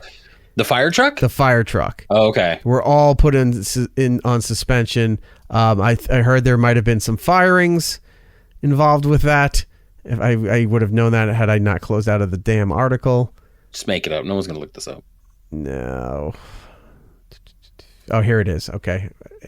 15 hurt in Florida when train hits fire truck that drove on the tracks after another train had passed. 3 firefighters and a dozen passengers. Oh, there was other passengers on there. Wow. I thought it was all firemen. All right. Were injured in Florida when a fire truck with its light. It says its lights flashing drove around. I didn't see lights on there. Did you? I didn't see any lights. Go back a little bit and see. Let's see. Oh, I guess they're in the front. Yeah. Even then, why are they still trying to go through? Well, if they had their lights on, that usually means an emergency. Right, but that doesn't bypass giant train coming. Yeah. So yeah, it had its lights flashing as it drove around the crossing arms to the path of a high-speed passenger train after waiting for another train to pass, according to the incident, and a person briefed on what happened. The crash happened at 10:45 in the morning in crowded downtown Delray Beach. In the aftermath, the Bright Line train was stopped on the tracks, its front destroyed about a block away from the Delray Beach fire rescue truck. Its ladder was ripped off and in the grass several yards away. The Delray Beach Fire Rescue said in the social media post that the 3 Delray Beach firefighters were in stable condition at the hospital. Palm Beach County Fire Rescue took 12 people from the train. Okay, that's where the passengers come from. Okay. To the hospital with minor injuries. Persons familiar with the details of the crash who were not authorized to disclose what happened because of the ongoing investigation spoke on conditions of anonymity and then said the fire truck stopped at the crossing waiting for a freight train to go by before maneuvering around the lowered crossing arms. So they waited for one train to go and then like, well, we can't wait for this. And then... you probably should have. Right. Wow. Yeah. All right, so because I'm really good at this. Do you see next to me? Can you play that video? I have another train crash for you. Let's see. This one happened in West Texas. Born and raised. 2 dead, 3 injured in Texas train crash. Right. There's no audio, so go ahead and play that one. Okay. Is this the one that Tom was talking about here? Yep. Mm-hmm. Okay, hold on. Now this guy zooms in. Got this giant truck on the track and smash. Just take that out. And then at some point here in a minute, you can kind of see it. The train comes off the tracks. You can see it come off on the top stop. Yeah, it's falling off. Wow. It's piling. Yeah. But this guy's looking at the ground. Fucking idiot. I know. I mean, this is get the disaster on the camera. Right. Like people don't know how to film like anything. Wow, look at that. Yeah, it's now piling up. And the momentum of the back part of the train doesn't know the front part stopped and derailed. So it's now piling up. Yep. I want to go back to see what was it that they were carrying? Let's see. Oh, is that like piping for like sewage or underground stuff? I think so. It's a big. They were giant concrete, like just giant concrete, like those rounds. I don't know what they were used for though. I'm looking at an article trying to find out any details. It looks like it unhooked it or like it stole it from the truck rather than a crash. Right. Like the truck wasn't looking and this thing snuck up behind him and like, and nope. The truck kept going. Yeah, it's like, nope, that's mine. Truck was fine. Look, truck's sitting there, didn't move. It just unhinged the trailer and the cargo and took that. Yeah, 3 were injured, 2 people were killed. Wow. And then it just cut the whole train comes right off. All right, so Tom is saying it's a pipe for an oil refinery or an upgrader. But look at this, the momentum still, because you see the front to the right is the front part of the train and the middle part still just stacked there, not moving. But you pan to the left, nope, the back part is still kind of trying to plow through, and you're just seeing cargo go all over the place. What a sight to behold. Man, I shouldn't enjoy watching those things as much as I do, but it's just interesting to go, holy fuck, what the hell happened there? Yeah, it's nuts. Oh, all right. There you have it for this week in disasters. We should probably change the tone. Bob the... No. I have something that you're going to thoroughly I was going to say, enjoy. let's give me something good. Something that you're going to want to be a part of. Ooh. And I'm looking forward to this. Jordan, I present to you the opportunity of a lifetime. Hey kids, get your free Mr. Belvedere Fun Kit. The Mr. Belvedere Fun Kit. You get an official certificate, an ID card, postcards, an iron-on transfer, a book cover, a newsletter, even a special surprise on your birthday from Mr. Belvedere. Oh boy, how do we get a fun kit? Just mail a postcard with your name, address, birth date, and year to Mr. Belvedere Fun Kit, P.O. Box 990, Hollywood, California 90078. Can you believe that's a real thing? Or was a real thing? I want an autograph photo of Christopher Hewitt right after he sat on his own balls. Yes, because... oh, my God. Dear Jordan, ouch, my balls, Mr. Belvedere. My balls. I was actually just thinking about this show the other day because I was telling a friend of mine about how, remember when we were doing those Photoshops of like changing Mr. Belvedere to like something more sinister? Okay. And we did a few of them. And remember, we did one for Full House and Bob Saget reached out and was kind of upset. Oh, the movie posters, right? Yeah. And I was just talking about it. So I was like, I kind of want to watch like old shows like that again, like Mr. Belvedere, especially with the passing of Bob Uecker. Like, I kind of want to watch it. That is fan. I can't believe they had like an actual fan club that kids would be that impressed with. It seems like remember like College Humor or even something Saturday Night Live would do with a digital short, because it's like, all right, what's a property that kids would have zero interest in? 227, yeah! Yeah, that kind of thing. And they're like, let's do the Mr. Belvedere thing. I got a Jack A. Except this was real. I can't believe that's real. I'm also wondering what happens if you send a self-addressed postcard or whatever to that address in Hollywood, California.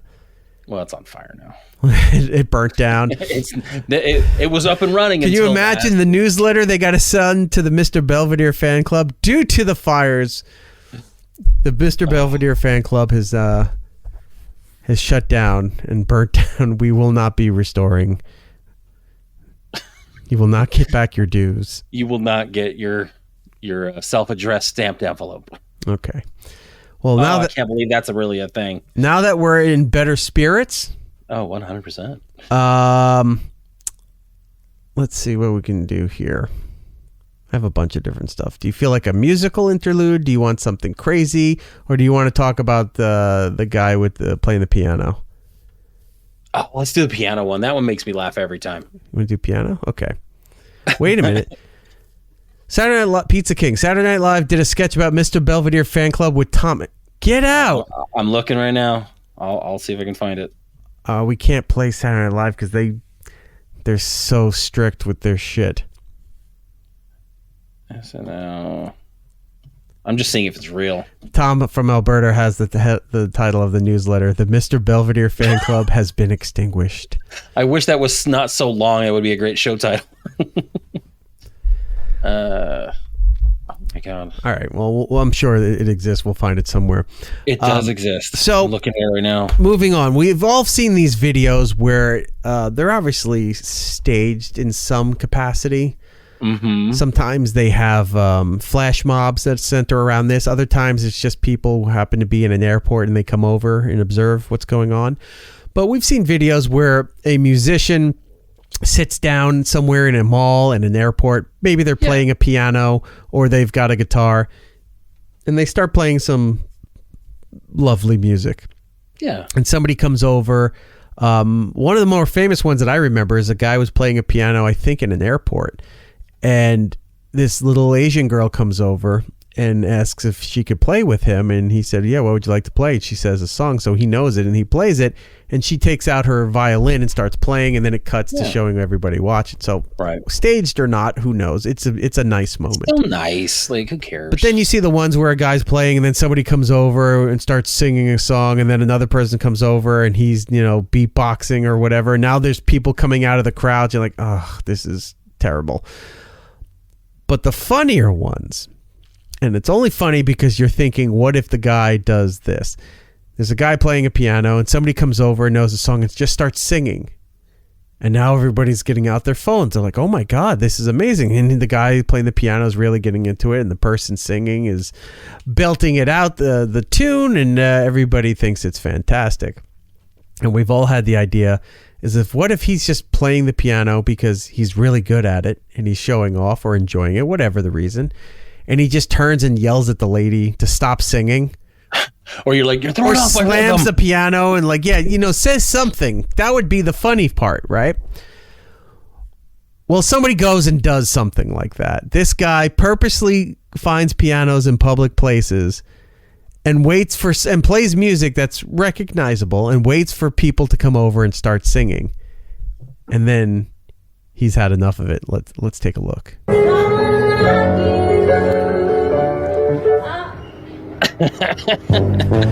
He just gets up and leaves, and the lady's just standing there like horrified. That's my favorite. Piano and suddenly. No. They're all dejected and hurt. They're like, what am I supposed to do? And suddenly.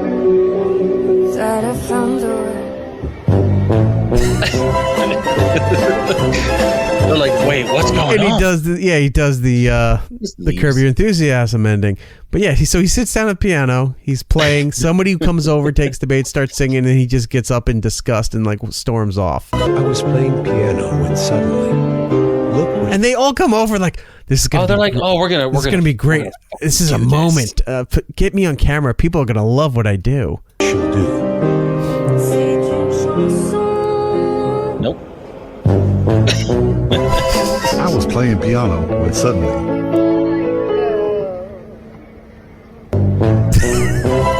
It's their faces. I love this compilation.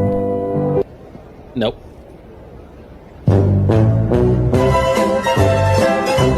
Watch what she'll do. No, that That one, he just tells her no. She's about to sing. He just goes, no, and then goes back to play. Oh, that one's good. That's hilarious. Here, can you go back? I want to see that last part again. Yeah. I don't think I went to that as far. Like, I just stopped watching because it was just so funny. All right. So I have so that. Since we're doing music, we might as well do a little music interlude.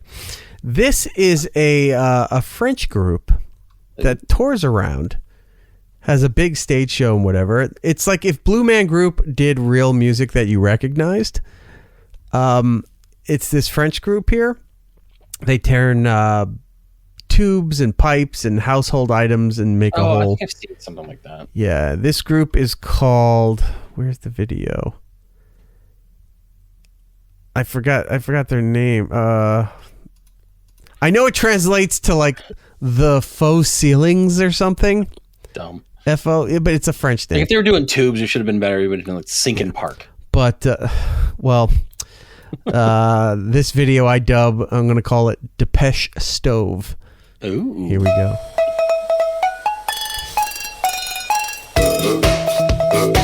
Oh, that's awesome.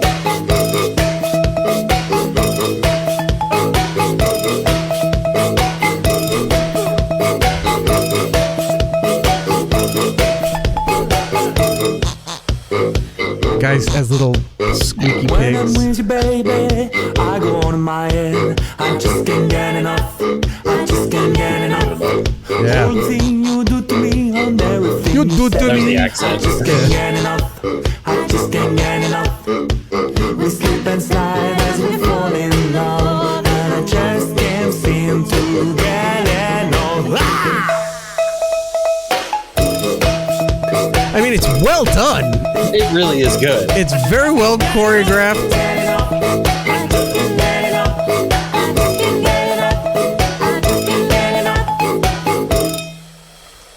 I mean, leave it to the French. I was impressed. It's really impressive. Yeah. It's silly, but it's very impressive. Like, it's something like, oh, that's neat. If you ever had a concert of this, I'd kill myself after one song. Like, it's just so much. Like, it's just audibly, it's like, that's impressive. If this is a 2-hour show, I got to kill myself. They seem I don't know how long their show is, but it seems like they're the ones that would attract a Vegas crowd.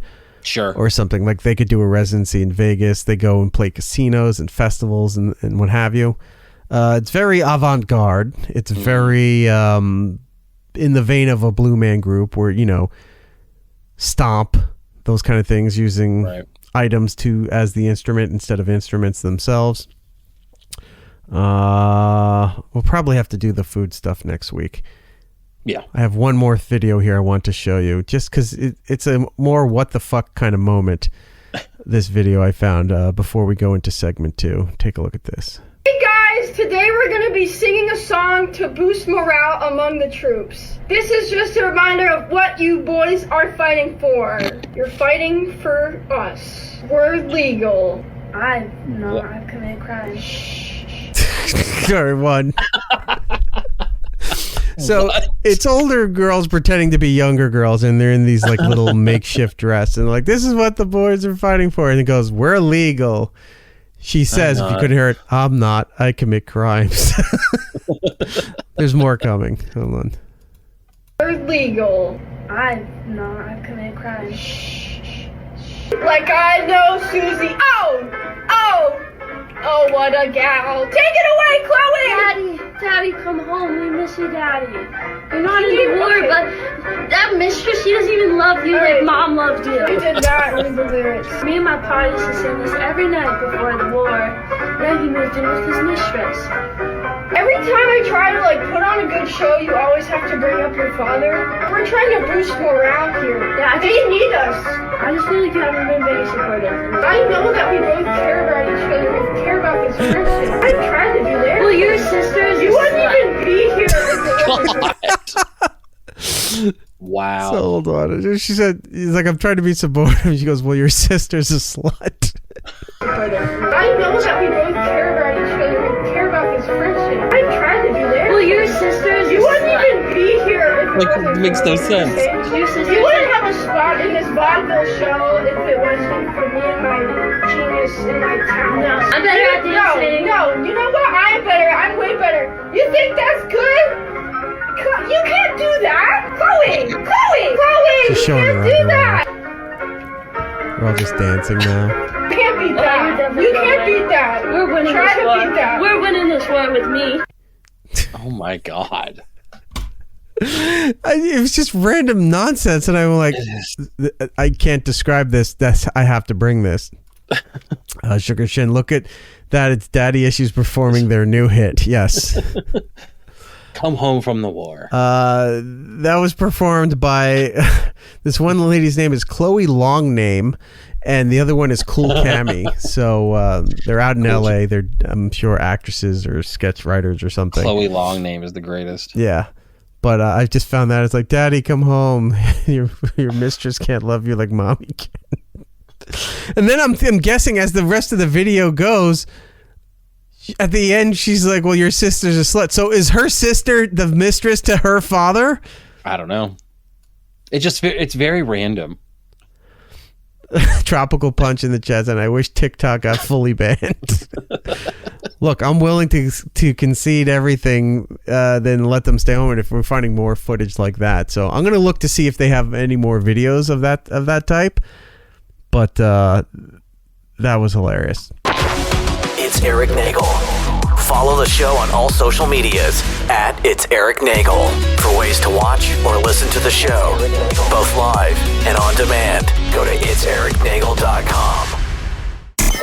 We're back with It's Eric Nagel. Segment 2 of the show. Eric Jordan here with you, talking about television, movies, streaming updates, all the entertainment stuff that you need to know about. And if it's not on this list, it's not worth your time. So stop looking for it. Yeah, let's do the work. We start this segment off every time with what we've been watching lately. Jordan, what have you been watching? The other night, I noticed that Netflix has put out Saturday Night, the movie about the 2-hour lead up to the first Saturday Night Live show. Yep. So I watched that movie. It's actually really good. Like, it's fun. Like, some of the characters, some of the people playing, like, you know, Aykroyd and Chevy and stuff like that, they are spot on. Like, the guy who did Billy Crystal had his voice down pat. Like, it was very interesting to watch.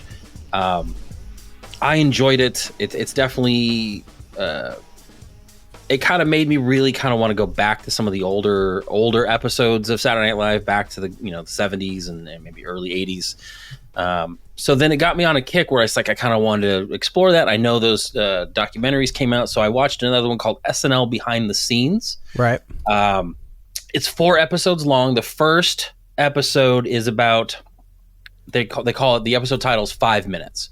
And that's basically how long they give you to audition. And it's talking about some of the cast members on how they auditioned, maybe some of the cast members that never made it, some of the famous people that auditioned, like God, who auditioned? There was a number of them. We've seen those tapes where you've seen like Will Ferrell and Jimmy Fallon and Tina Fey, how they all started. Yeah. Yeah. So they were doing that. And so that's the first episode. Second episode was about, literally the entire episode, 40 minutes, was just about the cowbell sketch with Christopher Walken. How that came about, how it got written, where it got placed, Walken coming in and doing it, and how it was like one of those defining moments of SNL where it's like people were quoting it the next day, and it's become a phenomenon. So they were talking, it's more of like how things become a phenomenon on the show. Third episode's about the writing process and how writers go through, you know, and do things on Monday nights, Tuesday, and stuff like that. That was really interesting. The fourth episode, which I really enjoyed, was all about season 11, which was the season that Lorne Michaels, right? Lorne Michaels came back. I think it was like 1985, but that's when he gutted the cast. Like, Billy Crystal was out, everyone was out, and he brought in like Anthony Michael Hall, Robert Downey Jr., Randy Quaid, and stuff like that. So he brought in all these people, and it failed. Like, it was such a bad cast that at the end of the season, was it the cast or was it just the previous 5 years reputation when he wasn't running it that nobody gave it a chance? It was just wasn't funny. Okay. Like, they were trying too hard, and it was just not funny. Like, I'm not going to ruin it because, like, I think it really is a good little documentary about some of the highs and lows of SNL. So I think that was really good. before we go into the next SNL thing, I also watched, so this new show just happened to come out today, or actually Wednesday, Friendly Neighborhood Spider-Man. It's the new cartoon on Disney Plus, kind of retelling with a new animation style, the history of Spider-Man. And the first episode is really, really good. Like, really good. Like, I was very surprised. I'm very excited to watch it. It has a new art style, very comic booky, almost like newspaper comic. It's drawn almost like the Peter Parker from the 60s, but it's all set in modern times. So the first episode, really good. First 2 episodes are out now. They're going to drop every Wednesday. Is this the show that was getting a lot of shit for race switching? Yeah, but who cares? Like people are just complain about everything. It's a really fun show. Like, the first episode was really good. I'll probably watch the second episode sometime tonight, but yeah, it was really good. And then the other thing I watched, and you watched as well, is the SNL 50th music special. Mm-hmm. I think Questlove directed. Yep. It's like 2 hours long, and it's fantastic. It aired on NBC, I think, good. on Monday, but it's on Peacock where I watched it. Yeah, it's all on Peacock. Yeah. Really good. A lot of insight to a lot of the acts over the 50 years of music performances, and also how the artists incorporated into hosting or into skits and then sketches. All the problematic ones that were there too. Oh God, I know, they went through everything. I had no idea about the Rage Against the Machine Steve Forbes. Oh God, yeah, show. That one. They went into the Sinead O'Connor incident. They talked about that. The one that I didn't know about that I actually found very fascinating that I kind of want to look more into is how Belushi, who had been out of the show already, but, brought that punk band in. Brought a punk band in called Fear. And he brought them in and then had people come in to be a mosh pit in front. And you're talking like Studio 8H. There's not a lot of room in front of that stage. And they had people like just slam dancing and moshing and stuff like that. It was awesome.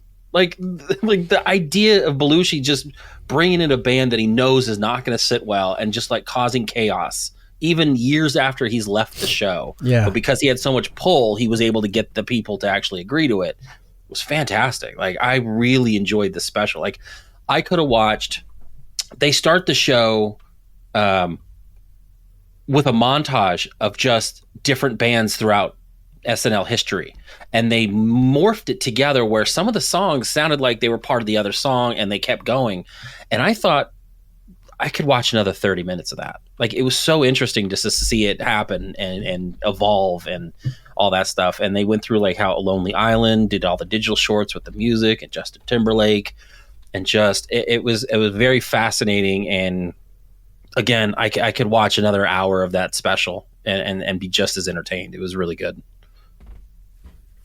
I mean, Eric hates music. He doesn't want to go to any concerts, but I don't hate music. I do love music. I just don't want to go see it because it's just too much of a nuisance and a pain in the ass to go and be bothered with it now. But I will watch if they put out concert films or there's clips or live streams.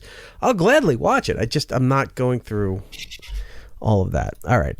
What's out right now in theaters? Dogman and Companion. I don't know those movies. Dogman is it's a family cartoon. It's about a dog and a cop. They get in an accident. The cop's head dies, but his body survives, and the dog's body dies, and his head survives. So they sew the dog's brain. That sounds terrible. Well, it's a kid's comic book, and my son loves it. So we're gonna go see it this weekend.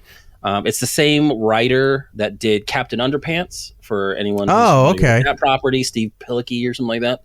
So they made an actual like movie about it. I think it's getting a lot of good reviews. It's really cute looking. I mean, it's nice to have something for the kids. Like, right. You don't really get a lot of that anymore. And then Companion looks like this guy gets a sex robot and treats it like shit, and then like something happens and she becomes smart. It looks really good. Isn't that what Westworld was? It's like Westworld or Megan or any of these other robot movies. Yeah. So that's what that is. It's kind of one of those robot turns smarter and then goes and creates havoc and stuff like that. So that's what that movie is. Available on video on demand: Moana 2, Den of Thieves 2, and Baby Girl. Over on Netflix, like Jordan said, Saturday night, the retelling of the first episode of Saturday Night Live.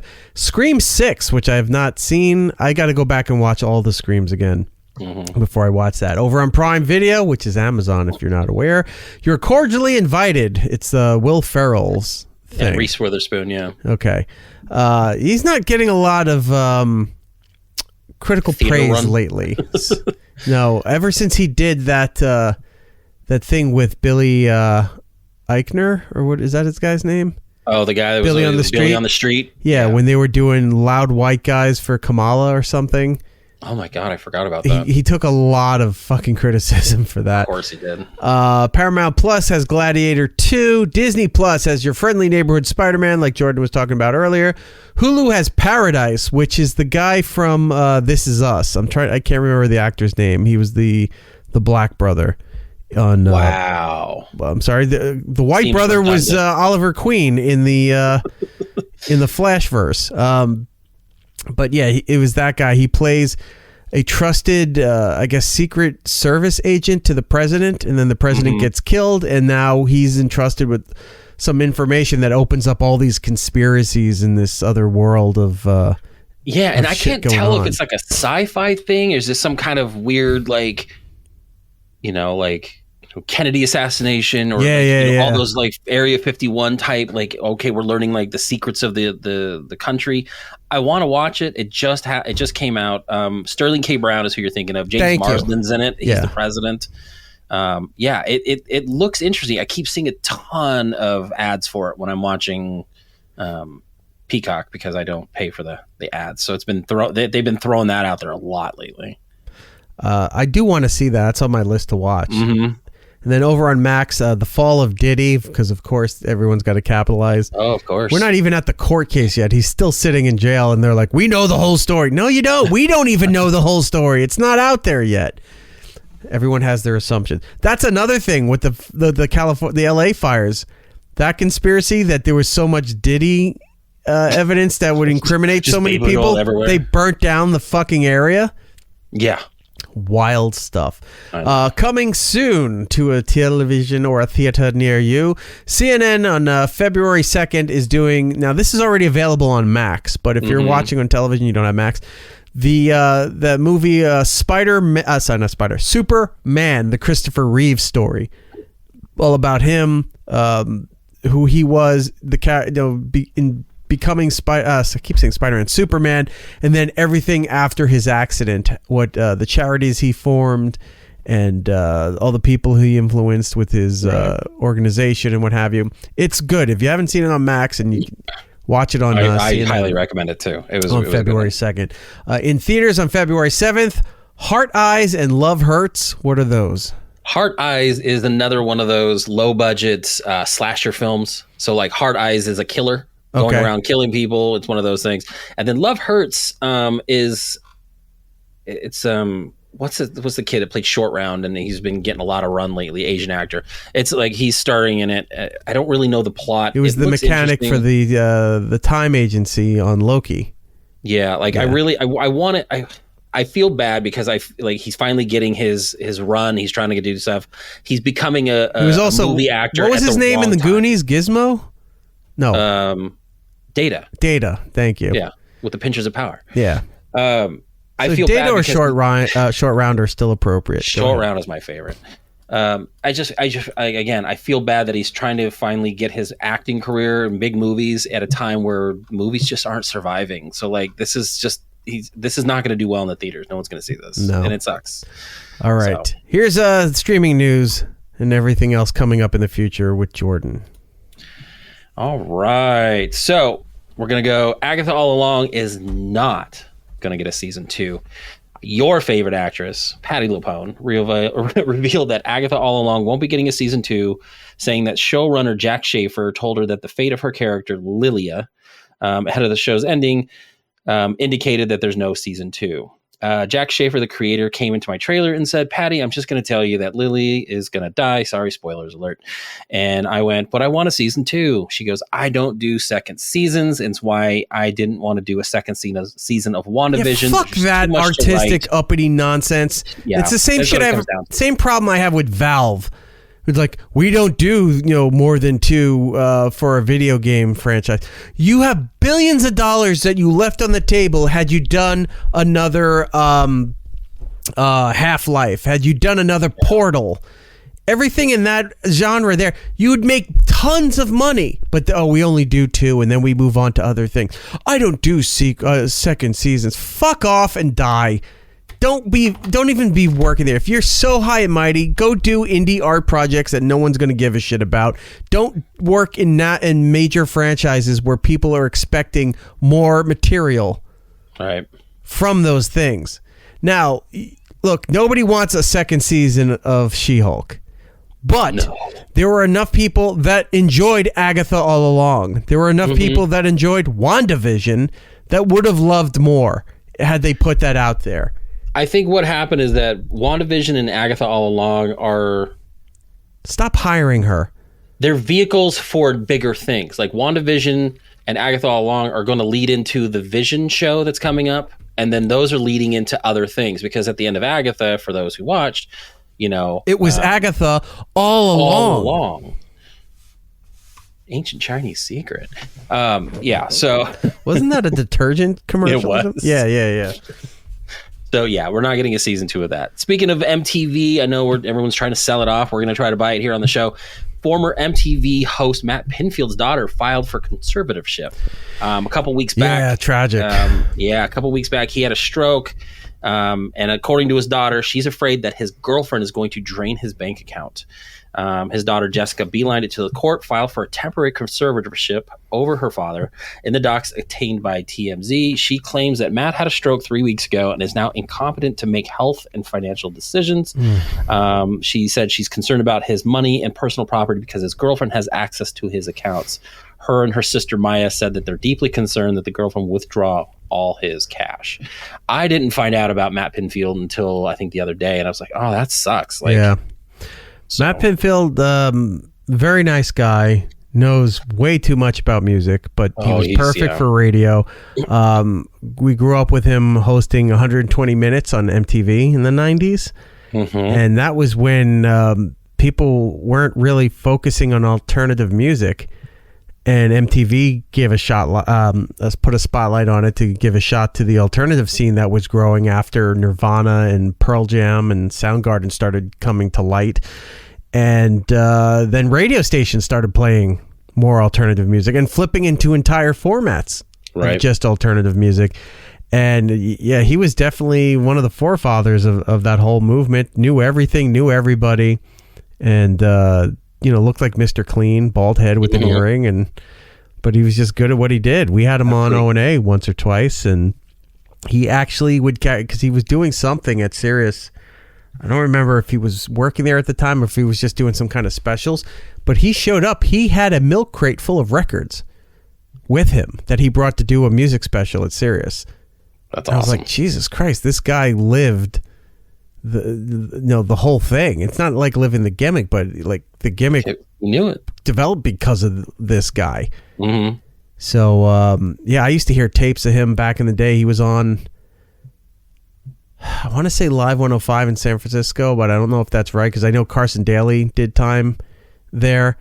But I used to hear Pinfield, I think it was out of San Francisco, and then I heard, when he was in LA, then he came to New York for MTV and what have you. Yeah, that was the back when MTV was good too, because he did 120 Minutes. He had MTV Raps. He used to do all like the metal shit, like late at night. That's when they, that's and 120 Minutes is what really introduced me to like real good like 90s music, like not just the top 100, like the stuff that like TRL stuff. I know, because you were a huge In Vogue fan for the longest time, and then never gonna get it. Matt Pinfield showed you the way. It's like it doesn't have to just be In Vogue and Jodeci. You were walking around with the mask and a machete just because Jodeci was. I do love Jodeci. All right. So Godspeed. Hopefully, things work out. Speedy recovery, and hope he comes back to some resemblance of who he was in the near future. So blessings out to Matt Pinfield. All right, moving on. Last week we talked about Christopher Nolan doing an adaptation of Homer's The Odyssey. Well, they added 2 more cast members to an already stacked cast. They signed John Leguizamo and Benny Safdie, who was in Oppenheimer. He was the guy who was putting on like all the sunscreen on his face. He's a director. He was the one that did Uncut Gems with his brother. So the Safdie brothers. So he's becoming more of an actor. He's been signed on to do that. Their roles are not clear, and everything about this project is being kept under wraps. So we'll see what they are going to end up doing with them. Yeah. So did Tom, did you not know about Matt Pinfield? Yeah, I guess he didn't, but I don't know. You can't say Canada hasn't gotten 120 minutes yet. I know. They'll get it soon. They'll import it at some point with a tariff. Go ahead. Anyway, we briefly touched on this earlier. There's really not much details about it, but Little House on the Prairie is getting a reboot at Netflix. My pal Brian Johnson, who loves this show for some reason, really, and was even doing specialty episodes, just talking about My Little. I keep saying My Little Pony. My Little Pony. My Little House. My Little House on the Prairie. No, for Little House on the Prairie, and he posted the information when it broke about the reboot, and he goes, "Finally, I'm ahead of the curve." He was all excited about it. He's going to come in with all that Michael Landon knowledge. And I'm wondering, I want to ask him, like, do you think this will be good? Because he'll probably say no. It's probably going to be a load of shit. But it's probably going to. Well, you're going to get one season of it, and no one cares. But no official word on what they're going to do. But it's going to be loosely based on the reboot, the 1970s drama. Next, Knives Out, the famous Knives Out, the one you love going to see movies at the theater with Giddles to go see the first Knives Out. Which I never saw, Right. Knives Out theater. 3, I know. Knives Out 3, Wake Up Dead Man gets a release window. They've been talking about making this movie. It's supposed to come out sometime in the fall. So we're going to see Daniel Craig back as Benoit Blanc.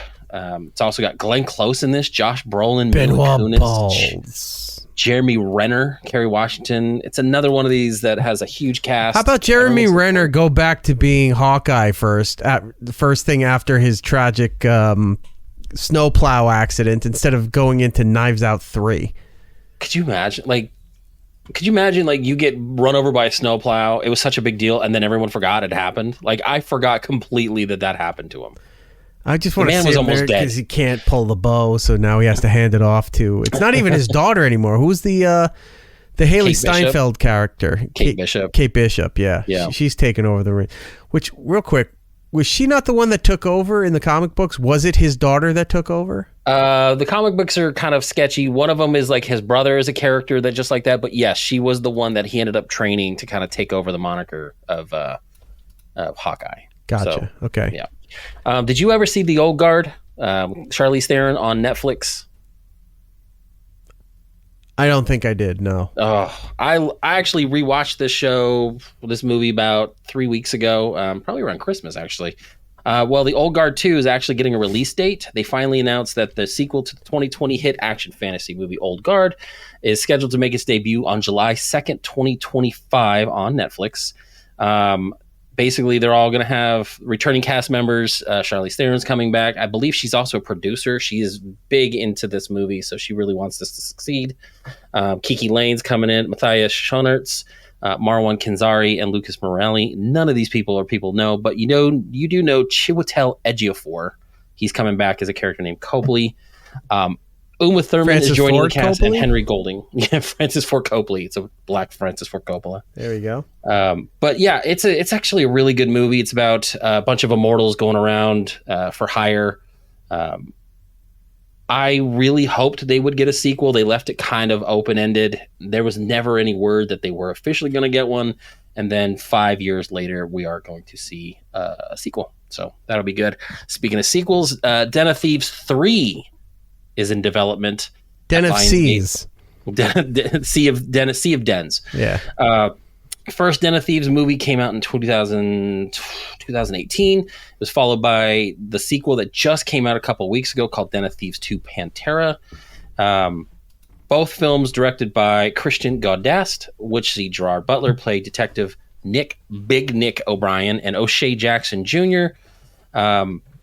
I guess it did well in the theaters, enough to get a sequel. So they're going to do Den of Thieves 3. No word on when it's coming out or who's actually adding to the cast. But yeah, we're getting a Den of Thieves 3. Scream 7 is adding an actor who died in Scream 3. Scott Foley's joined the cast of Scream 7. Kevin Williamson is directing the 7th movie in the Scream franchise. Neve Campbell is reprising her role as Sidney Prescott, while Courtney Cox is also returning as Gail Weathers. Foley notably played Roman Bridger in 2000's Scream 3, which was directed by Wes Craven. Roman is Sidney's half-brother, who eventually was revealed to be the killer, spoiler alert, and then was killed by David Arquette's Dewey, which is a weird casting considering his character died. So he's coming to Scream 7. We don't know if he's going to be Roman Bridger or a whole new character entirely. Wouldn't it be great? He just comes back and they just don't acknowledge it. He's just there. Well, here's a quote. Roman has faked his own death before, so it's plausible that he could reprise his role in the present or perhaps in flashback form in the past if he is deceased. But yeah, we'll see. It's weird that they add an actor that died, 4 movies ago. And this just broke right before we started it, so I added this in. Scream 7, nobody's dead, and all the points are made up. Matthew Lillard is coming back as Stu Walker. Matthew Pinfield will be the killer in Scream 7. His character died in the first Scream. At least we were supposedly, supposed to think that he died. So yeah, Matthew Lillard officially coming back to Scream 7. So even if you're dead, you're coming to be in Scream 7. So it doesn't make sense. It's funny. I joke about it, but it would be really funny if they just brought dead characters back and then don't address it. Like they died in the first movie, but he just happens to be there for the 7th movie, and it's never acknowledged. I want an entire shot-for-shot remake, but they're all older. But they're still pretending they're in high school. This is the line I was thinking of. I was going to say it, but I couldn't think of it. Sugar Shane nailed it. My mom and dad are going to be so mad at me. So funny that you put that in there. That's how Matthew Lillard announced it on Instagram. So he wrote that quote on paper with exclamation points, and then it came out that he's actually joining the cast. Wow. Okay. So good pull on that one. Speaking of remakes that don't need to happen, and this will be our last story. The Faculty. Do you remember The Faculty? Yeah, I didn't see any of them, but I knew of the franchise, yeah. So a remake of The Faculty is officially in the works. Original one came out in 1998. It's a science fiction horror film directed by Robert Rodriguez and written by Scream's Kevin Williamson. That movie was popular because Jordana Brewster was just coming off of, I think, the first Fast and Furious movie, so she was kind of hot at that point. Josh Hartnett, Robert Patrick, Elijah Wood.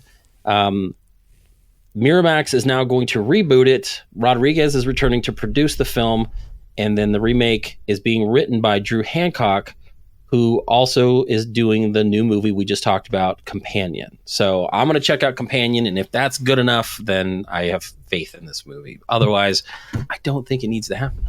All right. But that's it. That's everything? That's it for now. That is everything.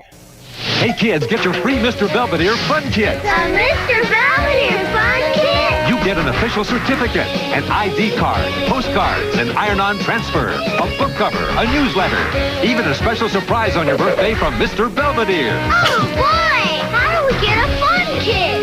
Just mail a postcard with your name, address, birth date, and year to Mr. Belvedere Fun Kit, P.O. Box 990, Hollywood, California 90078.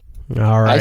I think I'm actually going to write that and try to see if I can get myself a Mr. Belvedere Fun Kit and see what happens. Please do. That technically counted as part of the plug, so with that happening, Jordan, our nation's eyes turn to you.